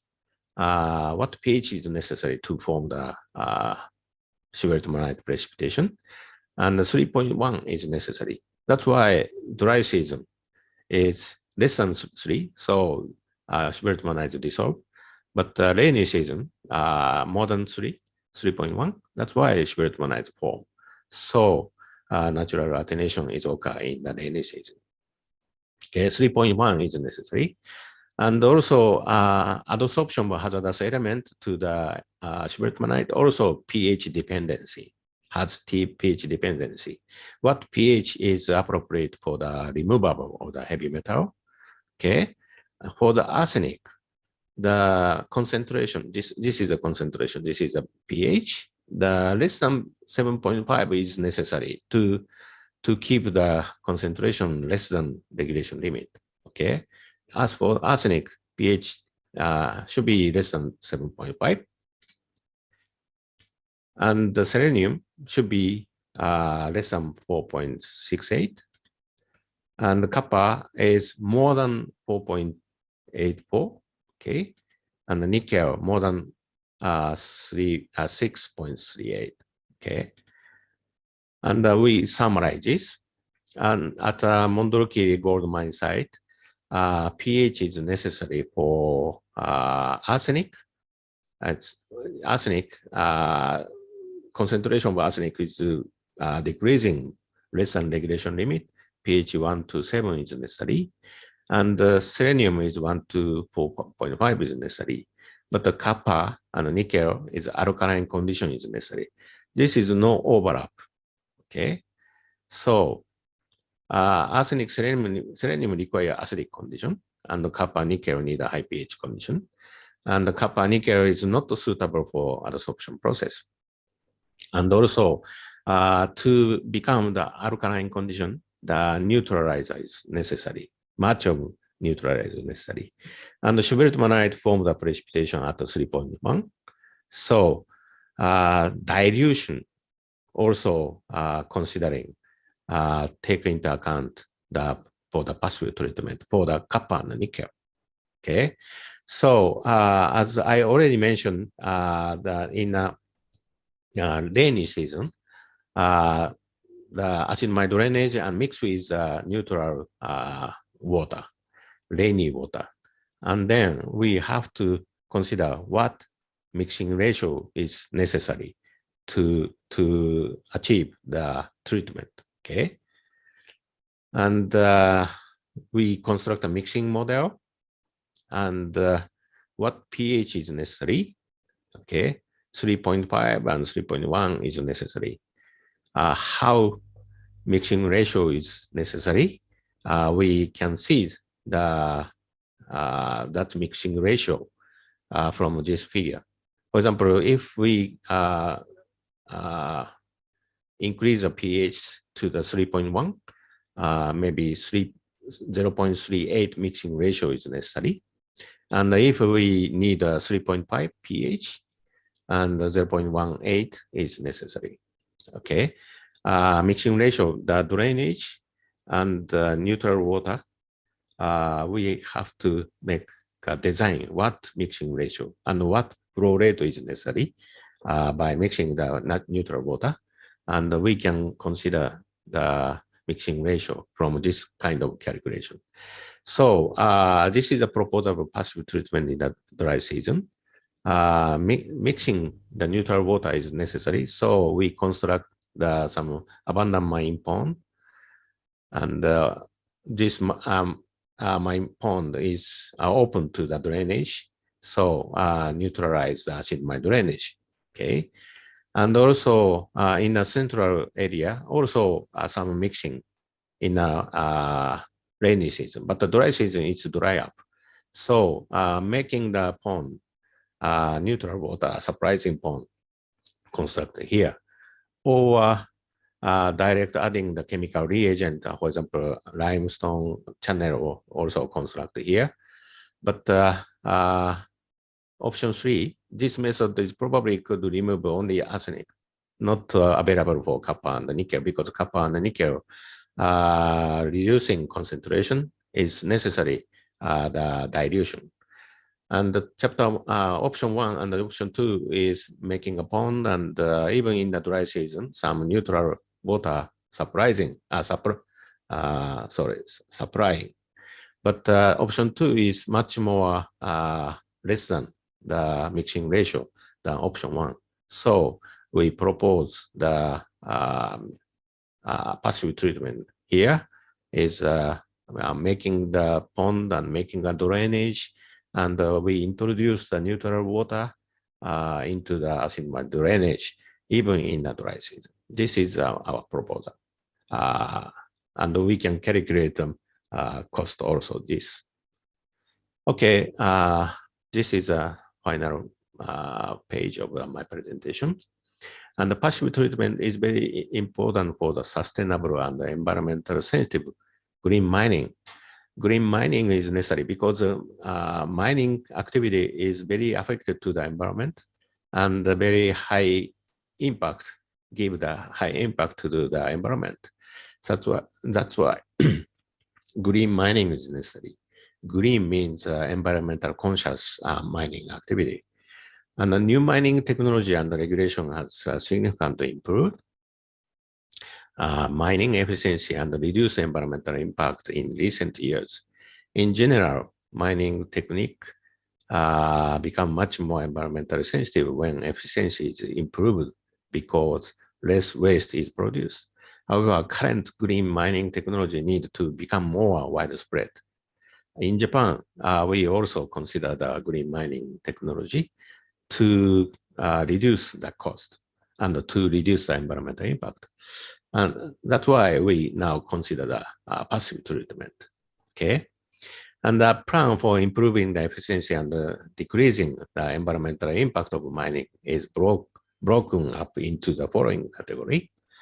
First of all, the shut down illegal mine, because illegal mine is ordinarily not controlled. But sometimes we can shut down, and sometimes we cannot shut down because there's some family that want to keep the mining activity because they want to survive. They want to have money from the mining activity. If so, we have to teach how to do passive treatment. Maybe your university staff and governmental staff maybe you can make a lesson in that site, and then you can propose what passive treatment is necessary, what is availability of the treatment. Okay, and choosing the environmental friendly general mining process and implement the recently discovered green mining technology, and clean up the site of shutdown mine, and re-evaluating the cutoff grades, and the research and the development of green mining technology. We have many tasks for the green mining technology, but most important, most biggest issue is water treatment from acid mine drainage. But passive treatment is one of solution for the future sustainable mining. Okay, that's all. Thank you very much. And center, this lady is Cambodian PhD student, Roji Tam. Thank you very much for your attention, and thank you to my colleague and student. Okay, that's all. Wonderful. Thank you so much, Professor Sato, for the very interesting talk. I learned so much because I have not that many background in the waste management, and it's really, really informative. Thank you. And I should apologize that I did not warn you about the overtime, but everything is under control. So you get. So we move on to the next speaker.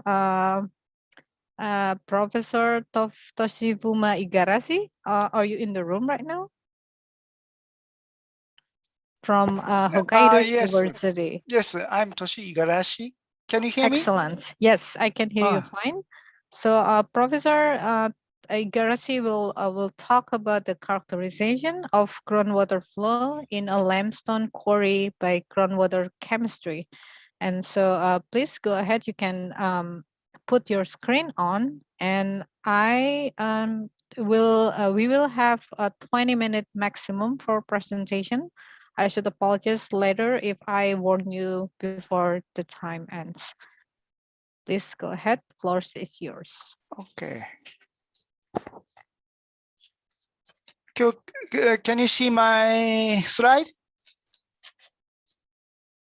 Yes, we can see it in full screen.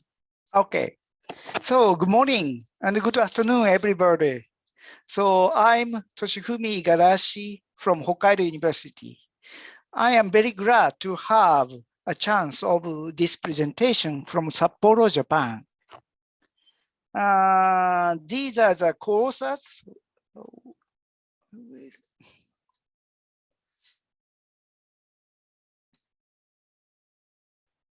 So these are the courses of this research.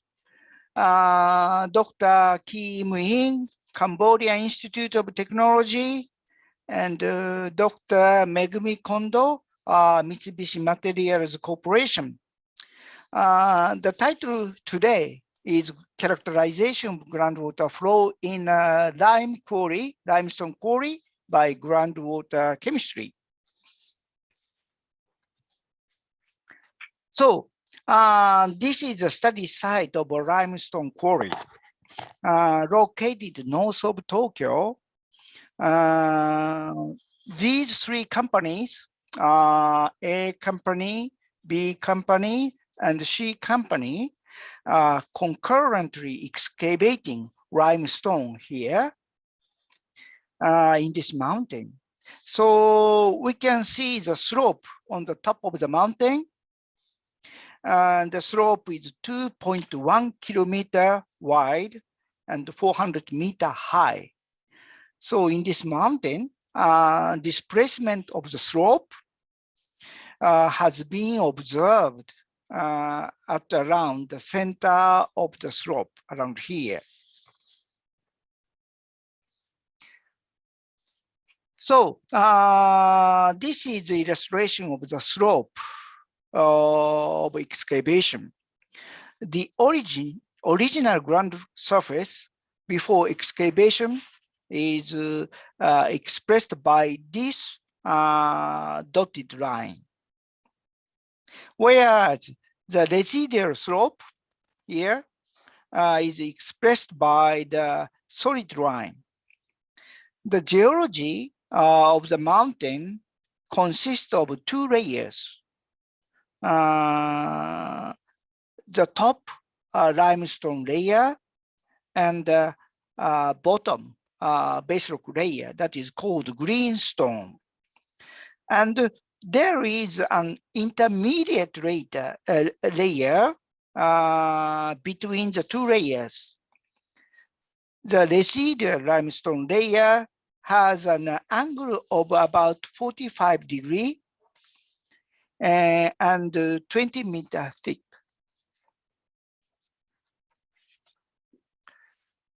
So these are the mounting location at this slope. This is the plan view of the quarry. The APS, automated polar system, and the GPS are located at the level of 200 meters. The displacement of a fracture, one fracture, is measured at 1,010-meter level. And the groundwater level are monitored at 3 locations, here and here. In these groundwater monitoring well, appreciable changes in groundwater level have been observed in these 2 wells, among 3 wells. This is the relationship between groundwater levels and rainfall. The blue color here at the bottom shows the daily rainfall ranging from 0 to 200 millimeter per day. And the others show the changes in groundwater level ranging from 0 to around 50 meters.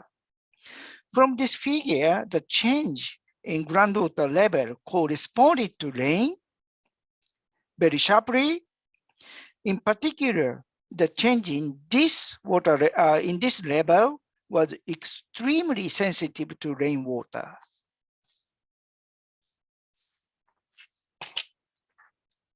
So this figure shows an example of the changing in rainfall and displacement.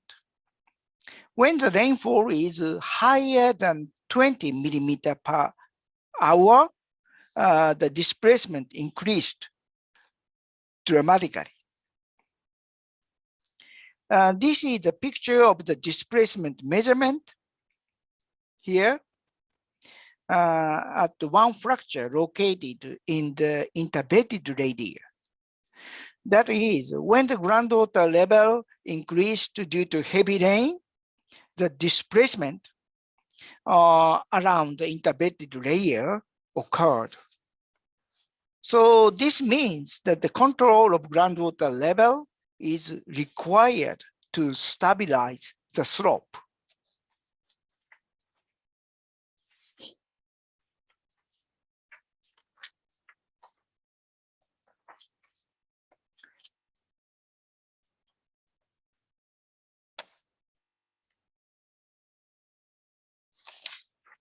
So this is the conceptual model of groundwater flow.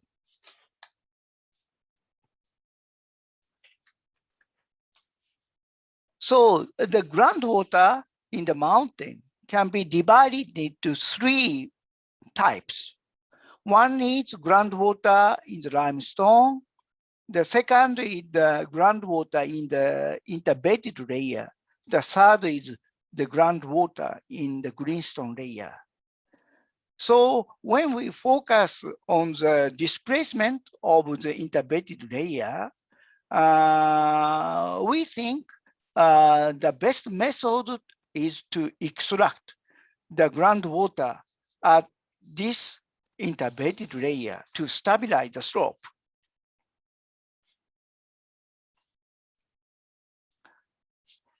So then the company is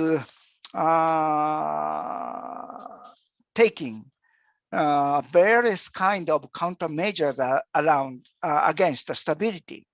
The company put pavement on the top of the mountain to prevent the rainwater infiltration to the limestone layer. And the second is to construct embankment at the bottom to support the slope. The third is pumping well.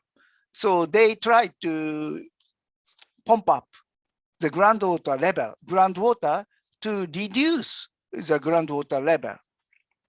And sometimes they insert these steel piles to support this slope.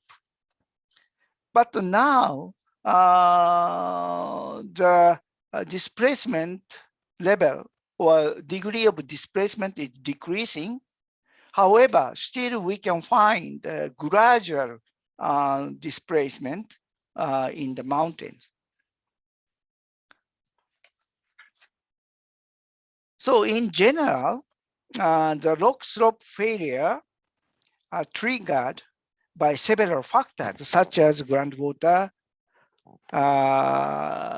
level, rock weight, and earthquake. In this quarry, effect of groundwater on the stability of rock slope is very important.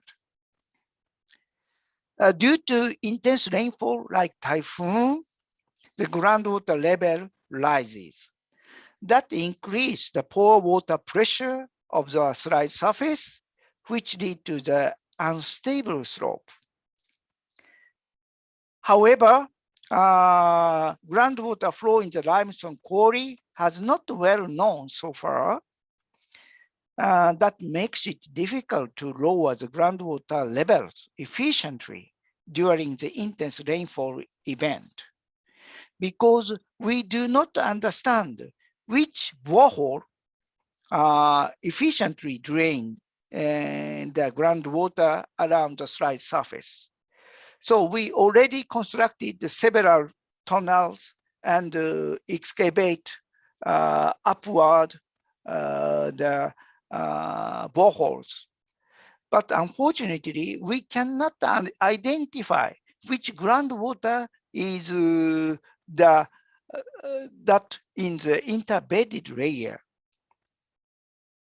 That's why it's quite important to understand groundwater chemistry around the slide surface of the limestone quarry. So this is the objective of this study. First is to clarify the chemical properties of groundwater depending on the layers. And the second is to identify the groundwater in and around the interbedded layer for stabilizing the slope by using geochemical and statistical analysis.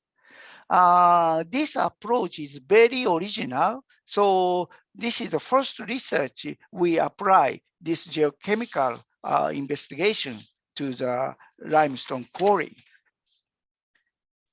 So this is the place. So this is Tokyo, Sapporo is here. And then this mountain is located north of Tokyo. And then this is the geology of the mountain. So these are the representative rock samples. We collected the samples from limestone layers and greenstone layer and interbedded layer. So the rock type is much different because the calcium content is much different. And calcium content in the limestone are the high, and base rock calcium concentration in the base rock is lower. And the intermediate layer, the calcium content is between the two layers. So the company are excavating these horizontal tunnels and boreholes to extract groundwater in the limestone quarry. So sampling locations are expressed by the green one, and the red line means boreholes. So some boreholes are moving to the interbedded layer. but it's very difficult to identify this groundwater is in interbedded layer. So this is some representative photo. We're collecting some samples and measured some pH or other items in the tunnel. So borehole is like this. So the company excavated too many boreholes, but it's very difficult to obtain the groundwater in the interbedded layer. Some are from limestone layer, the others are from base rock layer. So that's why by characterizing the groundwater chemistry, we can identify which is groundwater in the interbedded layer. So we measured some pH, ECORP, and flow rate in the tunnel.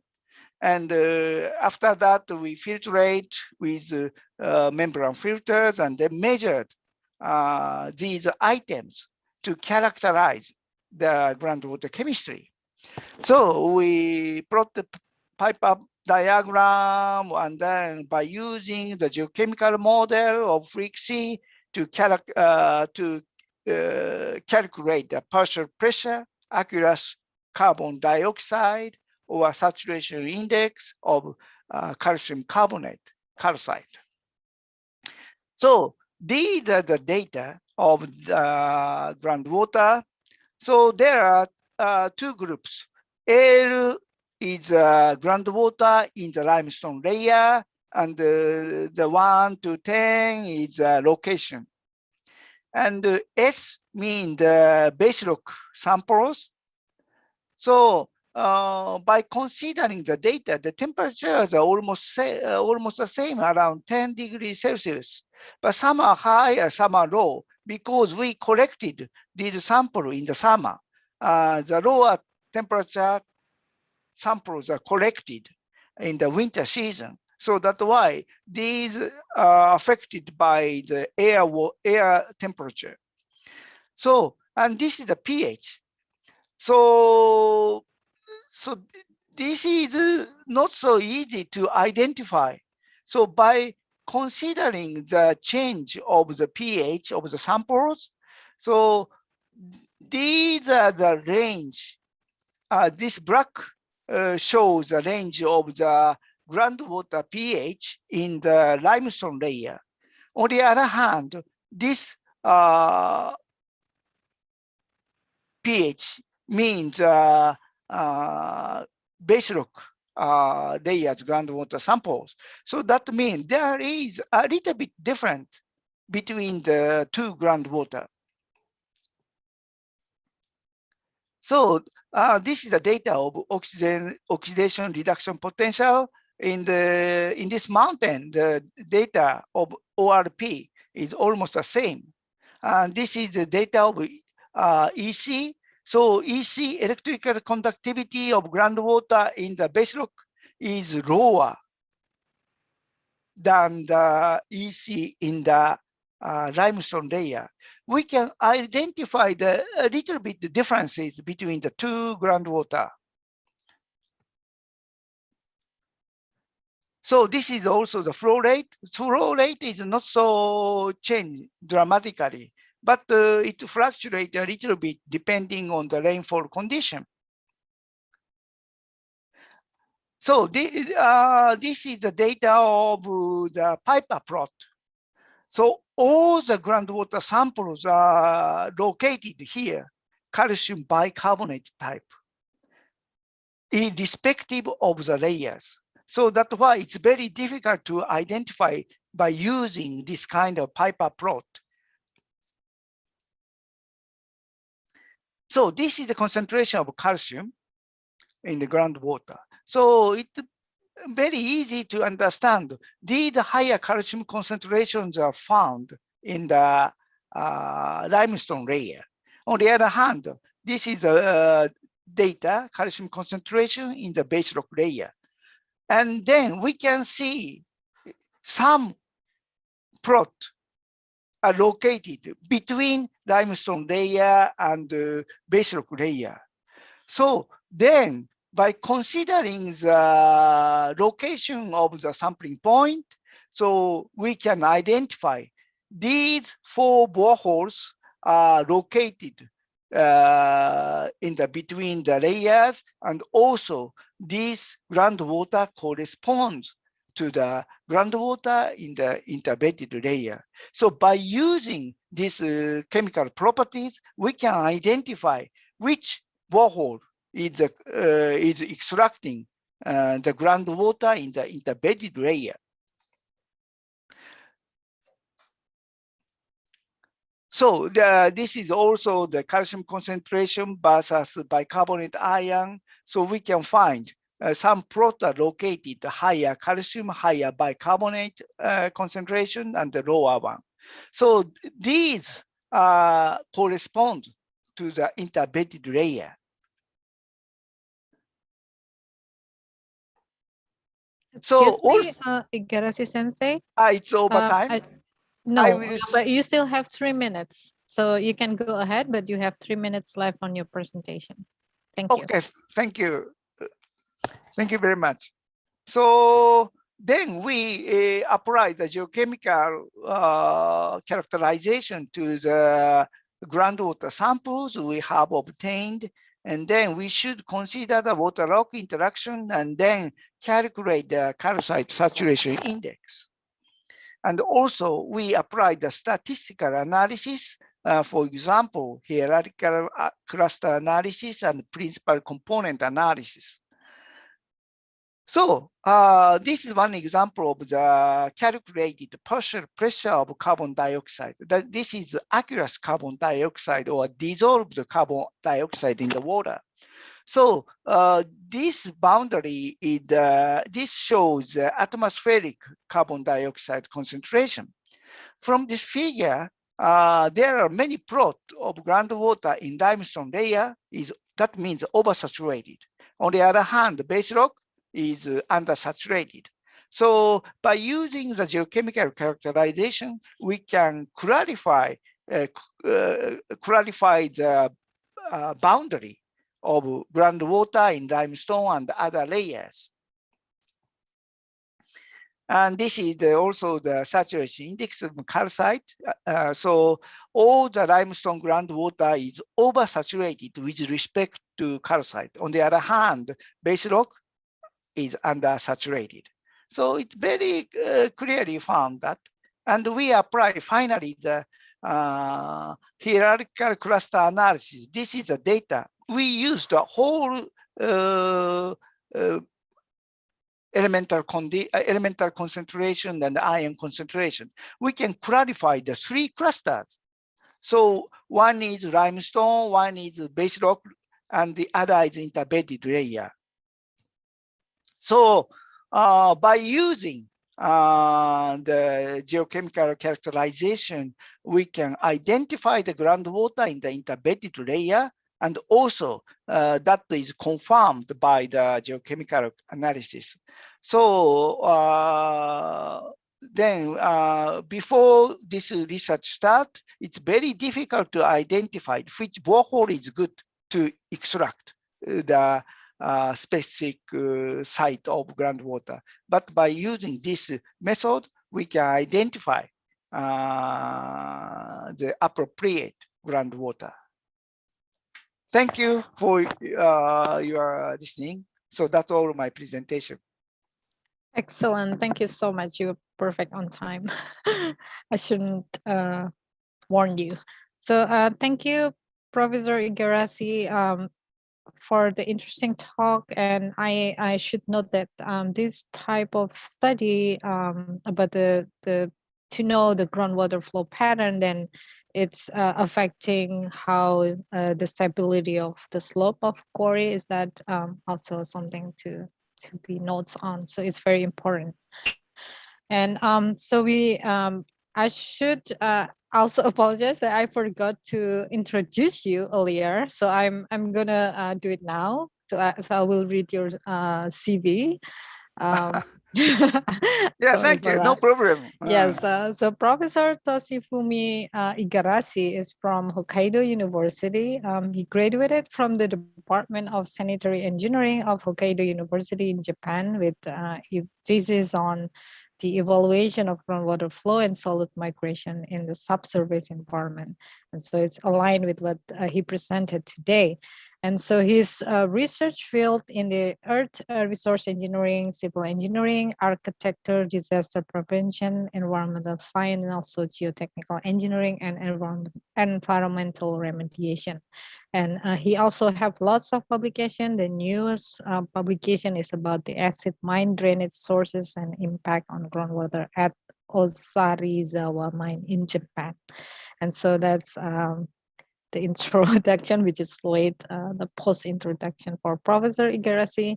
And so we will move on to the next speaker. Okay, thank you very much. Thank you so much, Professor Igarashi, for your presentation.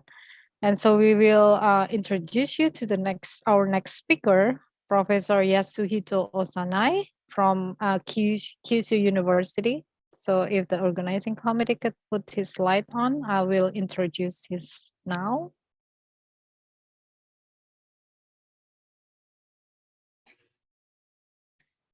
So Professor Osanai is working at the Department of Environmental Changes in Kyushu University. So we have plenty of expertise in this panel, which is very diverse.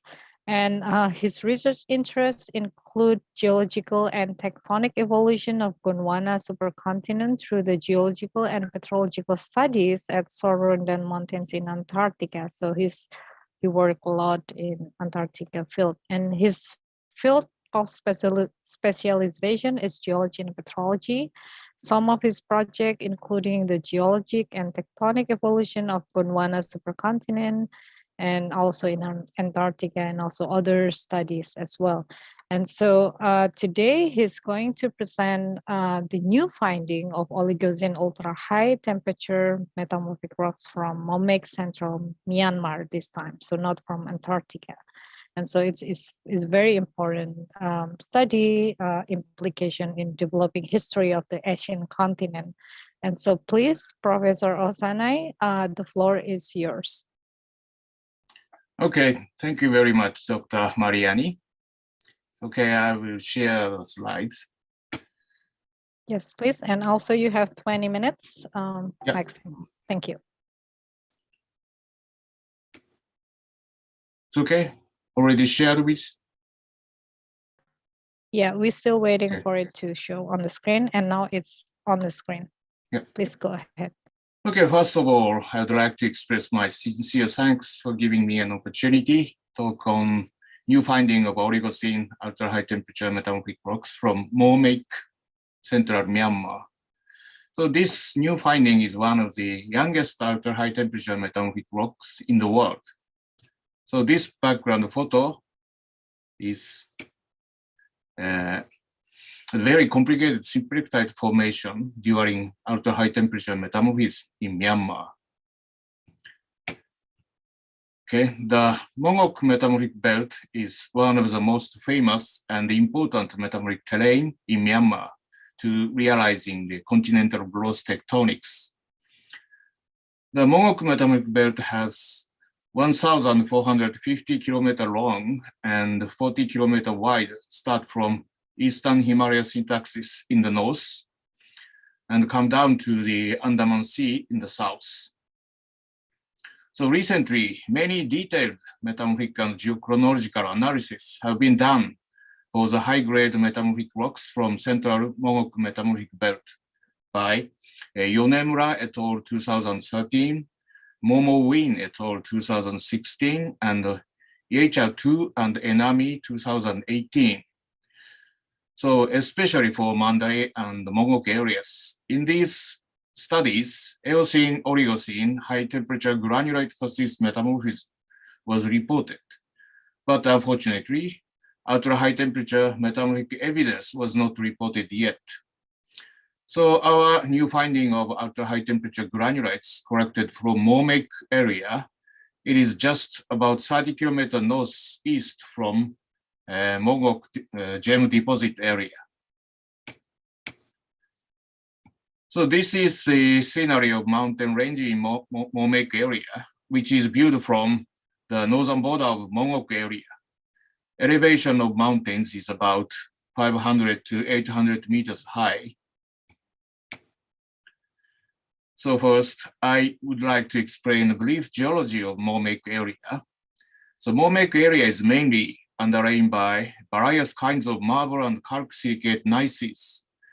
So with intercalations of granitic gneisses, peritic gneisses, mafic gneisses and granulates, and chondritic gneisses. The part of peritic gneiss shows a megmatic structure with leucosome derived from partial melting. So we found two types of ultra-high temperature metamorphic rocks. The one is spinel quartz bearing, spinel quartz symplectate bearing garnet silimanite quartz K-feldspar chondritic gneiss, and the other is garnet OPX cordierite silimanite megmatic granulite, including many kinds of symplectates. The first one calls as chondrite, and the second one calls garnet OPX cordierite gneiss hereafter. So by the way, I would like to show what is the ultra-high temperature metamorphism for the background of this study. The ultra-high temperature metamorphism has been defined by Simon Harley in 1998 as the metamorphic rocks indicate metamorphic temperature beyond 900 degrees with relatively low pressure. This PT condition situate completely beyond biotite stability field and show generally completely dry conditions. Among these PT conditions, metamorphic rocks have remarkable four types of mineral assemblages. One is ospharoxene silimanite or ospharoxene kyanite, and spinel quartz in the rather high pressure side, like this. And also garnet cordierite and spinel quartz in the rather low pressure side. So we will discuss these low pressure, ultra high temperature metamorphism for the Myanmar granulites. Okay, we will move to the new finding of the ultra high temperature metamorphic rocks from Momek area in Myanmar. So this is field occurrence and close-up view of spinel quartz bearing chondritic gneiss. Red portion is iron-rich garnet, and black portion is spinel quartz symplectate, and white portion containing silimanite quartz and K-feldspar without any plagioclase. So this is a representative photomicrographs of spinel quartz bearing chondritic gneiss from Momek area. Left side is optical microscope photos, and the right side is backscattered electron images. Chondrite is leucocratic quartz feldspathic metamorphic rock containing mainly garnet, silimanite, K-feldspar quartz with subordinate amounts of spinel, cordierite, magnetite, ilmenite, and zircon. So generally, chondrite from so-called Gondwana terrain contains characteristically graphite. But this chondrite collected from Momek area has no graphite. So in this rock, remarkable prograde metamorphic reaction of garnet plus silimanite to form spinel quartz symplectate at the peak metamorphic condition. And then retrograde metamorphic reaction of spinel quartz to form cordierite. And here is also found. So there are the mode of occurrence of garnet OPX cordierite granulite from Momek area. The very coarse-grained garnet OPX cordierite granulite are found as lenticular blocks in the megmatic peritic gneiss. This granulite contact with biotite-bearing feldspathic leucosome would be derived from the partial melting during the prograde and peak metamorphic condition. So this garnet OPX cordierite granulite mainly contains garnet, ospharoxene, cordierite, spinel, silimanite, plagioclase, K-feldspar, and quartz, and also include OPX cordierite and OPX cordierite spinel symplectates after the result of breakdown of garnet porphyroblast. Only one grain of staurite is also identified as prograde inclusion in garnet. So this is a photo of C-section scan of garnet OPX cordierite granulite. Even in this scan photo, we can recognize many kinds of symplectite derived from the breakdown of garnet porphyroblast during the temperature increase in prograde metamorphism. The reaction symplectite is OPX cordierite, and also OPX cordierite spinel and cordierite spinel related with the silimanite, including large garnet porphyroblast, as also found. So this is the representative chemical compositions of minerals from the two types of ultra-high temperature metamorphic rocks from Momek area. For example, garnet from garnet OPX granulite show relatively wide chemical zoning from pyrrole 50% in the core to pyrrole 30% in the rim, without any remarkable change in glossular content, which would be indicating nearly isobaric temperature increase during the prograde metamorphism. On the other hand, garnet from the condylite show clearly alumandine-rich composition and indicate weak zoning from bit glossular-rich in the core and glossular-poor in the rim. The biotite. We can find two types of biotite found only in the garnet OPX cordierite granulite. One is prograde biotite included in garnet porphyroblast, and the other is retrograde biotite found in the matrix.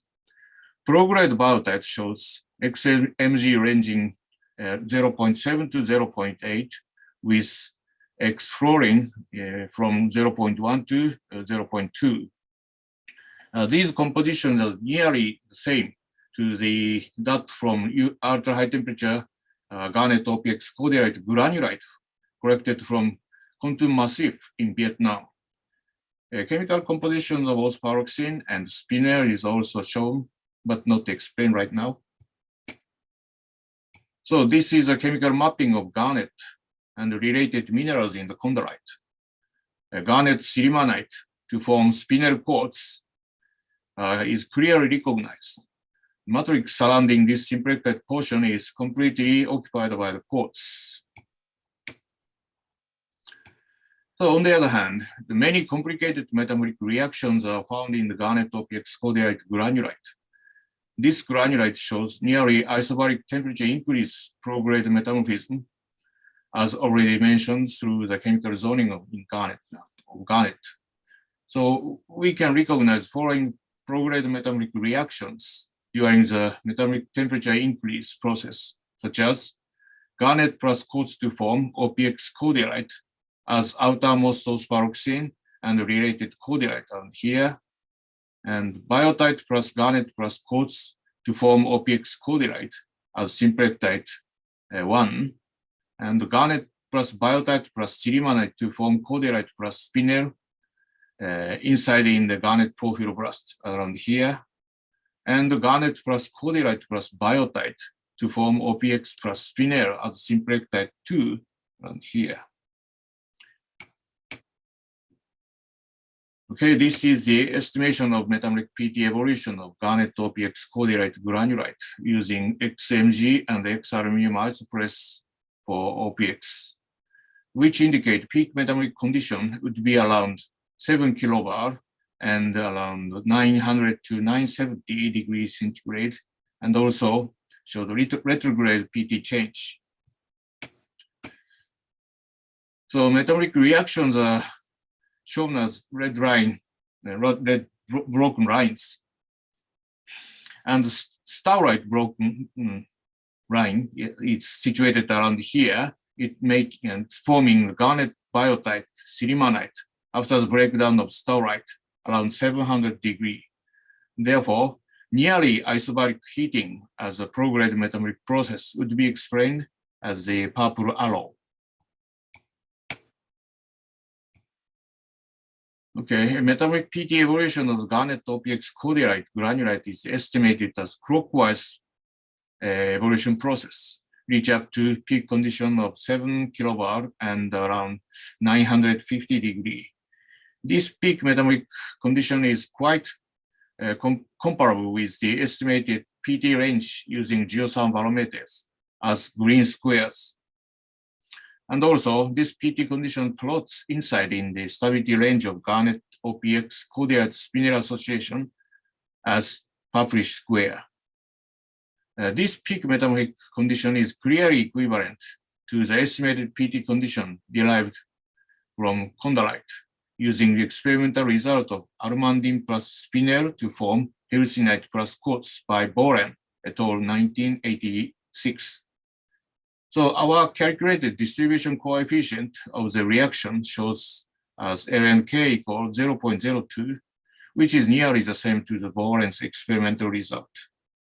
So estimated retrograde metamorphic condition for the garnet OPX cordierite granulite using geothermal barometers indicate around 4.5 to 5 kilobar and 600 to 650. So this is a compared metamorphic PT estimation for the central Mogok metamorphic belt around Mandalay, Mogok, and Momek areas. Previously, only Yonemura et al. 2013 reported very high temperature around the condition of very high temperature condition of 950, but unfortunately, without showing any real evidence of ultra high temperature metamorphism. So except Yonemura et al. 2013, PT condition from this study indicate the highest metamorphic temperature in the Mogok metamorphic belt.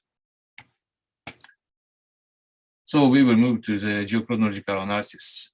Our newly determined reservation ICP mass UPB zircon dating from chondrite indicate metamorphic age as 26.56 plus minus 0.76 MA, and various concordant inherited ages reach up to 3,100 MA. So LAICP mass UPB zircon dating for the garnet OPX cordierite granulite indicates bit scattered metamorphic ages ranging from 40 MA to 25 MA, but unfortunately not calculated any concordant or mean ages. But anyhow, metamorphic age ranging from 40 to 25. Inherited territory ages are also various up to 950 MA. So this is LAICP mass UPB zircon dating for the CPX bearing calc-silicate niceties, also collected from the Momek area. Data from the rim portion, like this, indicate metamorphic age as 26.49 plus minus 0.73. This age is completely equivalent to the metamorphic age determined from chondrite, as mentioned before. So this is a compared metamorphic ages for the central to south Mogok metamorphic belt. Our newly determined LAICP mass zircon UPB ages show Oligocene metamorphic event, and that is quite comparable with the recent age determinations by Sala et al. 2020, Minfio et al. 2020. For the future, to understanding the complete metamorphic evolution of entire Mogok metamorphic belt, the remaining northern part is quite important for making analysis. So during the growth and formation of the Asian continent, we are able to recognize many continental collision boundaries. Along with these collision boundaries, there are various kinds of collision zone metamorphic rocks. Cambrian metamorphic rocks in the north in Mongolia, the Permian Triassic metamorphic rocks found in the middle portion, which is North China to Southeastern Asia, and moving to Afghanistan in the west, and Eocene, Oligocene in Myanmar and Tibet, like this. So new finding of Oligocene ultra-high temperature metamorphic rocks from the Mogok metamorphic belt would be resulted from the final continental collision of Indian subcontinent to finalizing the Asian continental formation. So this is a beautiful scenery of Mongok City, viewed from the southern Temple Hill. I was so lucky to came there just before on the big change in Myanmar. But nowadays, Myanmar is so mysterious. So when does it open to the next fieldwork for the foreigners?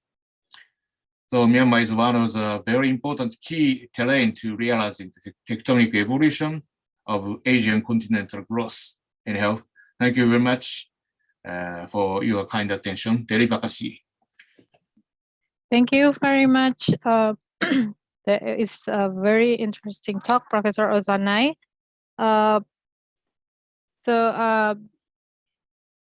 Yeah, that interests me. The name of the country, Mogok, is the Indonesian word for strike, like striking activity. So it's very interesting. Anyhow, that's a very beautiful country, and yeah, it's very place. beautiful and for the future, peaceful, please come there. and very important for the science as well. And so, thank you very much for your insightful presentation. And so I got notified by the conference committee that we need to take a picture before everyone go, because we have a wonderful 152 participants in this room, which is very remarkable for the time being of the conference. And so it's very important that we document this. And so I will pass it on to Icha to lead the photo session for now. Go ahead, Thank you, Mbak Gayatri. We would like to invite all of the participants to open your camera, please. We would like to have a great memory of today's regional conference. So I will count to 3. So, okay. Taman Ueda Sensei, have you left? I think I've just read Ueda Sensei. Ueda Sensei already left. So apologize for taking the picture later and not early in the morning. Okay. We will Photoshop it later. Okay. Okay. Have everyone's open your camera? So in my screen there are 4. I will count to 3. Okay. First slide. 1. Smile, please. 1, 2, 3. Okay, wait. I have to save it somewhere.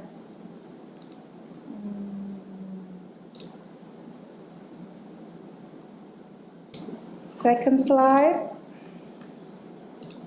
Oh, there are 5. Oh, so many people are eager to join our photo session. Thank you so much. Okay, second slide. Smile. 1, 2, 3.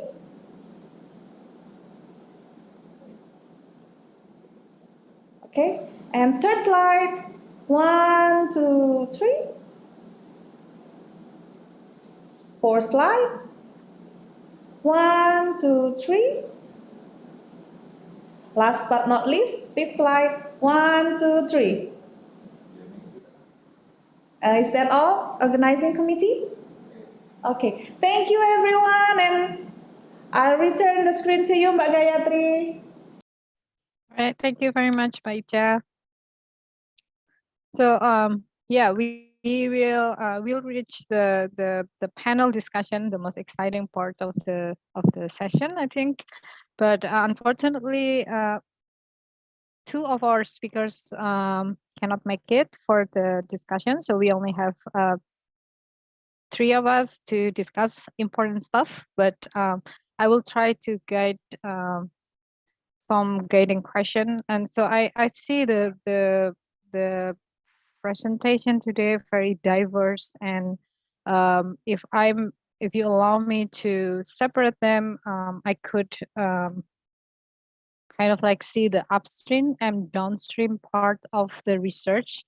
And so like Professor Ozanai presentation about metamorphic rock is very on the upstream part of the the science, and then Professor Sato Igarashi and also Professor Kanawati is more into the downstream application directly to the users, if I could say that. And then Professor Subagio's presentation is kind of like bridging between those two. And so the one of the question that I would like to ask to you, to the panelists, is that because we have all of these challenges, and so sometime, like for example, like in Indonesian country or maybe other country, which more like the upstream part of the research is sometimes it's harder to find, difficult for funding or difficult for support in the term of financial costs for the research, and how do you think this statement, is it the same applied for the, it's like more to the downstream, that you can get funding more into the users of your research, or is it something that you can try to collaborate between the upstream and downstream, need to be more elaborated? And so maybe I should ask to all of you, to Professor let me see, maybe Professor Osanai first, if you can comment on that statement, and maybe I'm the one who's like not see it clearly or something like that, and maybe we can discuss about it. Please. Okay. So we have so many strong collaborations through the not only AUN SIGNET, but also the other program, using the other program. Especially for me, I have a very strong collaboration with a metabolic petrologist from Indonesia. Therefore, not only not until now, but also for the future as well, we must continue to the more strong collaboration to getting the new findings, not only in Indonesia, but also entire Asia or in the world. So, because as you know, I had a student through the AUN SIGNET program, Dr. Nugroho Setiawan, yes. Imam Setiawan, as you know. Which is one of he got a PhD faculty, from my university in Kyushu. And after we back into the Indonesia, he joined to our Japanese Antarctic research expedition to come to the Antarctica as one of the first Indonesian geoscientists to working in the Antarctica. So this is one of the very nice chance to expanding the strong collaboration.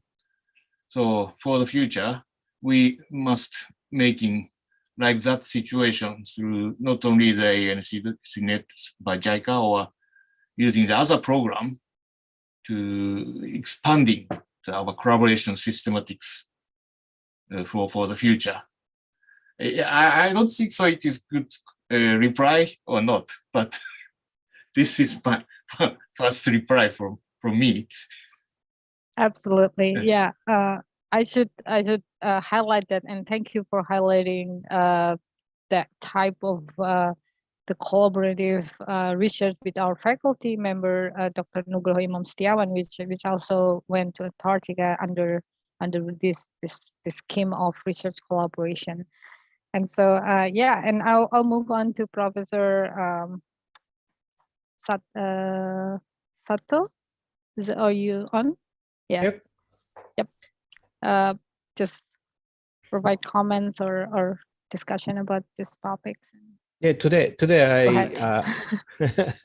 I talk about downstream, but upstream is very important too in your country, Indonesia, because still you explore some resources. For example, we have a collaboration with your governmental geological survey for the nickel laterite. And my associate professor and the student visit the nickel laterite. Nickel is depleted resources so much. In future, much more serious. So you have advantage the nickel laterite. So that's nickel laterite exploration is one kind of the money resources too in your country. But unfortunately in Japan, we closed the most of metal mine. Only one gold mine is survived in the Kyushu area, but the other metal mine is already closed. So and also, as you know, Japan, if we operate mining activity, so much money is necessary if we consider the environmental impact too. So mineral exploration is only overseas. So in Japan, inside of Japan, we are very difficult to find out the research funding for the mineral exploration. But fortunately, we go out also Indonesia and Myanmar, and exploration still very interesting from the government. So we have the research funding if we go out to the other country. But I want to emphasize to all of you, during the exploration, during the operation of mining, we have to consider the environment. Otherwise, you have to pay so much money for the recovery of the environmental problem. That's why I also recommend some technology and some water remediation, especially water remediation technology, in the same time of the exploration and the development of the mining activity. So I today introduced some treatment of acid mine drainage. Yep. That's it. That Thank is you answer very to much. you. That is actually very clearly explained what that is the. So it's important that, like, even though in Japan you don't have that type of problems, but then you apply your expertise into other countries, and which is like in this Asian university network, and then you could provide assistance or like between the country, and also to put Professor Subagio on the spot for this question. So maybe you can try to explain what's the role of the AU and CIT in terms of this fostering collaborative effort between the upstream and downstream part of the science. So please, Professor Subagio.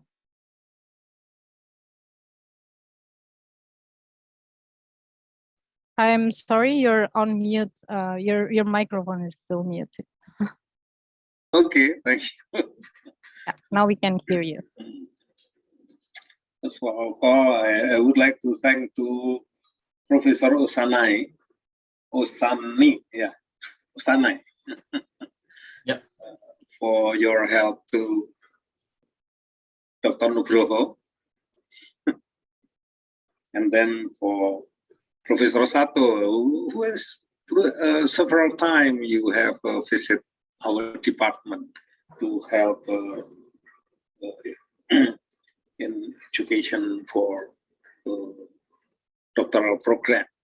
Yeah, so it is the aid of AU and SIDNET for our department, and I think like Professor Sato said that we must increase the collaboration, especially in AU and SIDNET, because you know that the region, the ASEAN region, is very, very, very rich in natural resources. But as you have a message for us that we must remember with the environment. This very, very, very, very clearly and very good suggestion. And for AU and SIDNET, we must continue with the formation of the doctoral degree and master degree, and because from this formation we can develop the cooperation among us. So our message is, let us sustain the earth. Okay, thank you. Awesome. Thank you very much, Professor Subagio. So I would like to ask the audience if any one of you could, if you have any question to ask for our panelists, then go ahead, raise your hand or put it on the chat, and then we will read it for you.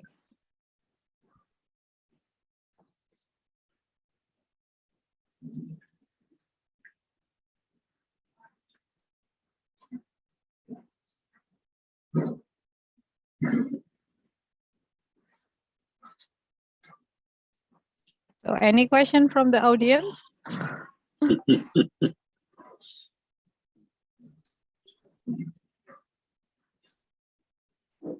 Okay, by the way, Professor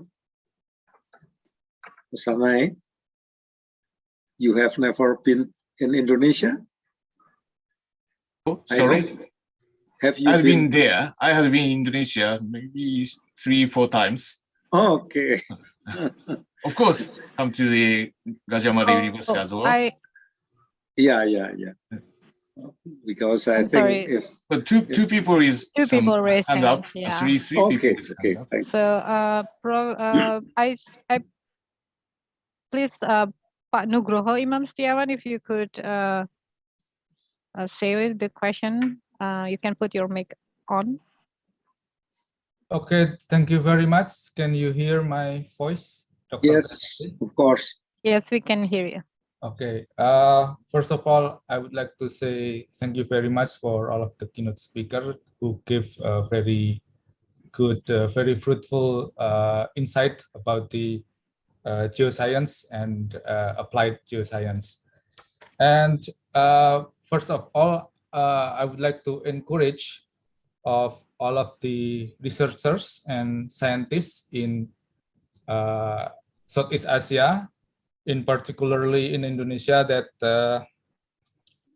we also have an opportunity to rise to our career in the study of the upstream in the geological science, not only in the downstream. So I would like to say also thank you to Professor Rosane to give opportunity to the one of the scientists from Indonesia that can be reached until Antarctica to study about the metamorphic petrology, which is on the upstream level, which yeah, we could say it is not popular research in Indonesia, because more of the geological scientists in Indonesia is more eager to study about the downstream and more applicable. But basic science, actually, it's a very good opportunity to us to give more insight about the geology and give more opportunity to be applied in the other science. And the question is, how about the opportunity to the researcher, especially the geoscientists in Indonesia or other country, to be joined again in the future to study in the Antarctic region or other continent that it's difficult for us to reach in that area without any support from the developing country. That's all. Thank you very much for the committee. Excellent point of view. Any feedback from the panelists? Osanai-san, please. It was a question for Antarctic. Yeah, it looks like he's future Antarctic work. pointing it to you. Yeah, I think it is possible to make new collaboration for Antarctic research working again and again and again. And not only for Antarctic, but also the other continental research working is also possible to collaboration using the not only JICA funding, but also the other special governmental funding from the Japanese side, like on the Kakenshi, as you know. It may be possible to collaboration strongly for the future. I think everybody should make a more strong talking with Japanese scientists for the future, I think. Is it okay for you, Professor Nugroho? It is a good reply for you? Yeah, thank you very much, Sane Sensei. Hi. Nice to meet you again. Hi. Can I yeah, have a Professor comment? Sato, please go ahead. Yes, I don't know the Antarctica, but as Osanai Sensei already mentioned, it's available in any kind of the project. For example, AUN SeedNet has a different kind of research field, material science and CBO and electricity or something. But our geological science has advantage because you have a field, okay? And the Japanese professor interested in so much your field. Not only the resource, some metal mine and coal mine and petroleum mine, not only that, the geological point of view, the very interesting. So you have a site, field. So if some Japanese professor interested in your some geology and the geochemical process, maybe we have a collaboration. Okay, not only the nickel laterite, for me, nickel laterite, so interesting, but the marine science, you know, Japan and Indonesia has same geological setting, right? We have surrounding sea. And also Japan also looking for some resources even in the marine floor, okay? But I don't think the Indonesia is not so active in the marine science, okay? But you can join to the Japanese marine science program too. You know, JAMSTEC, that's a research institute for the marine science, okay? And that's a JAMSTEC providing some international project. If you and especially your government and Rita-san interested in that, that's providing money for the marine science too. Marine science on not only the resources, resource exploration, but also some bacterial research also very active around the world. So if you are interested in that, maybe please contact some researcher. And anyway, we have a field, shared field. So very high potential to collaborate with each other, comparing to the other SeedNet research field. Okay, that is my comment. Thank you. Thank you very much. Very excellent point made by Professor Sato. I have one question on the chat room saying that I'm an early career researcher in Indonesia and I myself mostly work in the upstream. And so I have to say that sometimes it's difficult to do science communication by translating the results of the upstream research to the stakeholders, including people to govern and government. And so any professional tip for that? And so please, if any of the panelists, or maybe I should say Professor Sato, if you have any comment on that question from the audience. Yeah, for me, used to be upstream person because I study the clay minerals as a resources. For example, the ceramics resources and some material resources. of course, zeolite and the clay minerals. But of course, we have we lost so much research funding for mineral resource exploration. But if we can change the mind, maybe that clay mineral and zeolite are applied to the environmental science and water treatment science. That's why I can continue the research on the clay minerals and some material, some mineral science. Because Osanai Sensei and me, we have a same domestic Japanese Society of Mineral Science. We frequently meet with each other. That's why not separate the upstream and the downstream. That's why don't worry. But you need some explanation skill. Why that research is important? For what? That skill should be skill polish up. That is necessary, I guess. Okay, and Osanai Sensei is good to get research funding. So upstream people visit to Osanai Sensei, and then you can get the skill from him. Okay, that is my recommendation.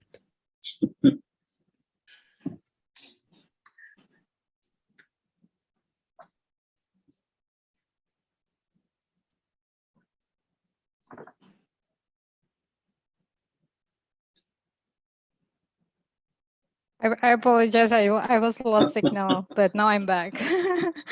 Yeah, but I still hear your discussion about the last one. But then I lost.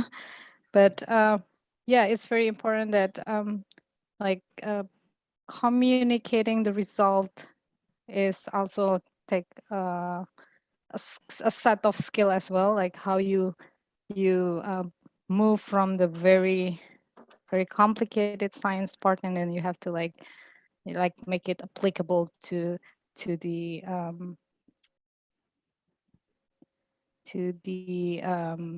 like say like the client or user or like end user of your science. And also that's also important.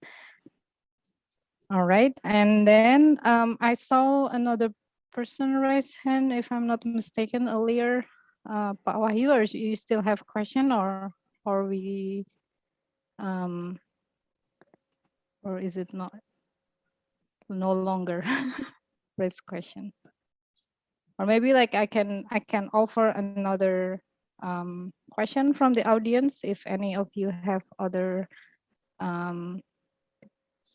topic that you want to discuss with our panelists.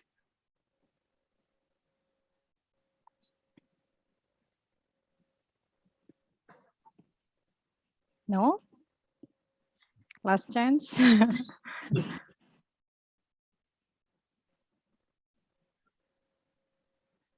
Okay, if not, I would like to thank you very much to all of you, our excellence panelists today.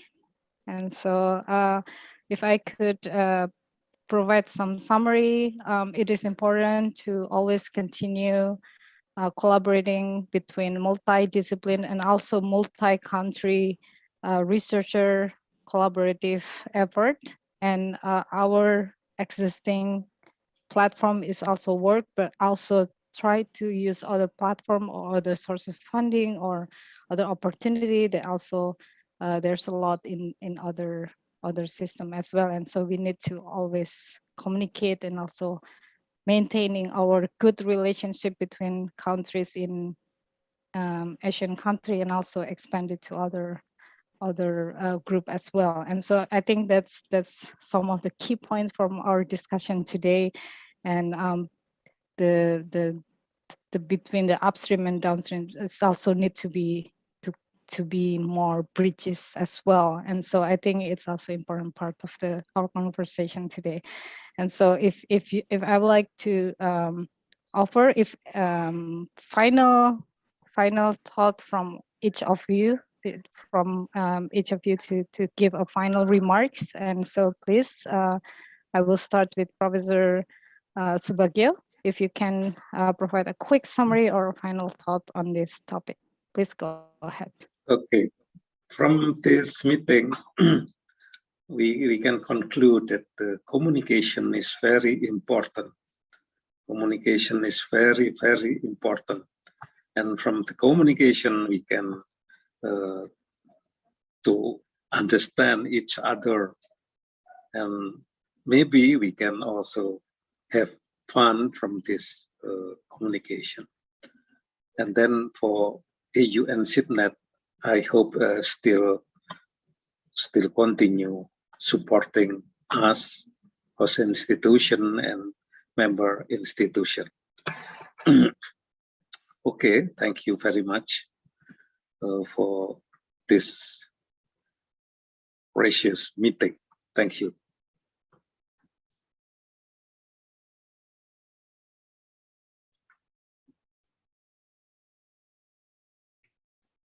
Can I?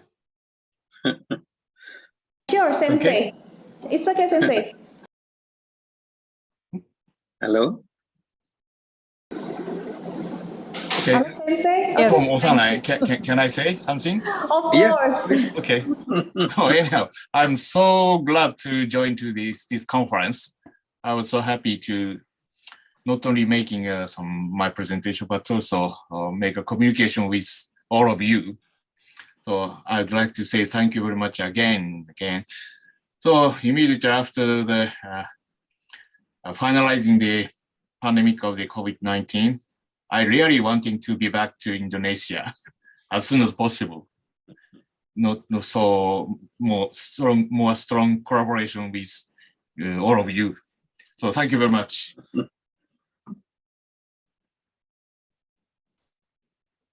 Thank you, Sensei. Thank you so much, Professor. Yeah. Okay, Mbak Icha, can you take over? I have like other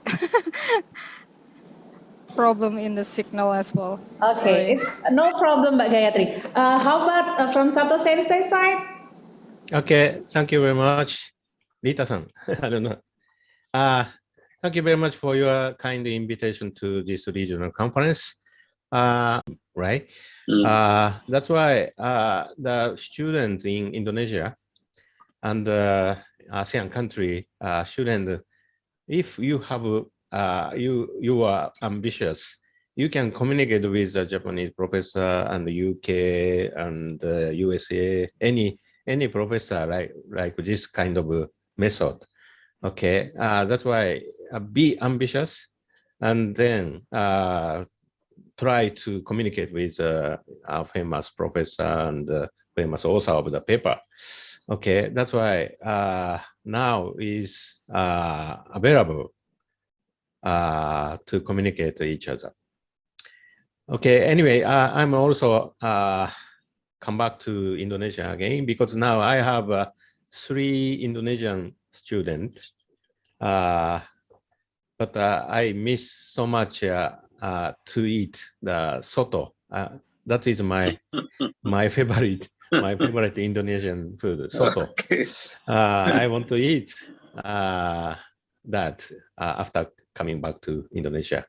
And also today I miss Rita-san, only video message. I want to see Rita-san and I want to see many friends in Indonesia, and also not only Indonesia and the ASEAN country. I want to see my friend in ASEAN country. Okay, thank you very much. But you know, Sato Sensei, in Indonesia there is some soto. Soto Yeah. Jakarta, soto Bandung, soto. Yeah, my favorite is the Jogja soto. Okay. Excellent. Thank you very much for our wonderful speakers today, panelists, and thank you. With this, I conclude our session today. And again, thank you and have a wonderful rest of the meeting and have a wonderful rest of the day as well. And on behalf of the organizing committee, I would like to sincerely thank you, all of you, for your time and contribution to this panel. And so with this, I give back the floor to Mbak Icha to continue on the schedule today. Thank you, everyone, and also all the participants. you. Wonderful to see all of you and your participation. Thank you very much and bye-bye. Thank you. Bye-bye. Thank you, Mbak Gayatri. So it's very interesting. We are looking forward to your visit to Indonesia and also our various of Soto signatures in Yogyakarta. We have so many, not only Soto Sensei. Okay. We miss you a lot too, and also Osane Sensei. Thank you, and thank you also Professor Subagio and also Mbak Gayatri. Later on, after our breakfast, we will have parallel sessions, continue with real-time live discussion scientific workshop, and we are going to have our AUN SIGNET alumni on the early career virtual cafe chat session. Please join us later this afternoon. And then on the second day, we will have also special lecture series of expert talks by Professor Toshiaki Hasenaka, and then continue with our second plenary session. Okay, thank you all for today. Thank you for all the participation. And I think it's already sunny in Yogyakarta. The rain is gone. See you tomorrow. I'm Icha. Thank you, everyone.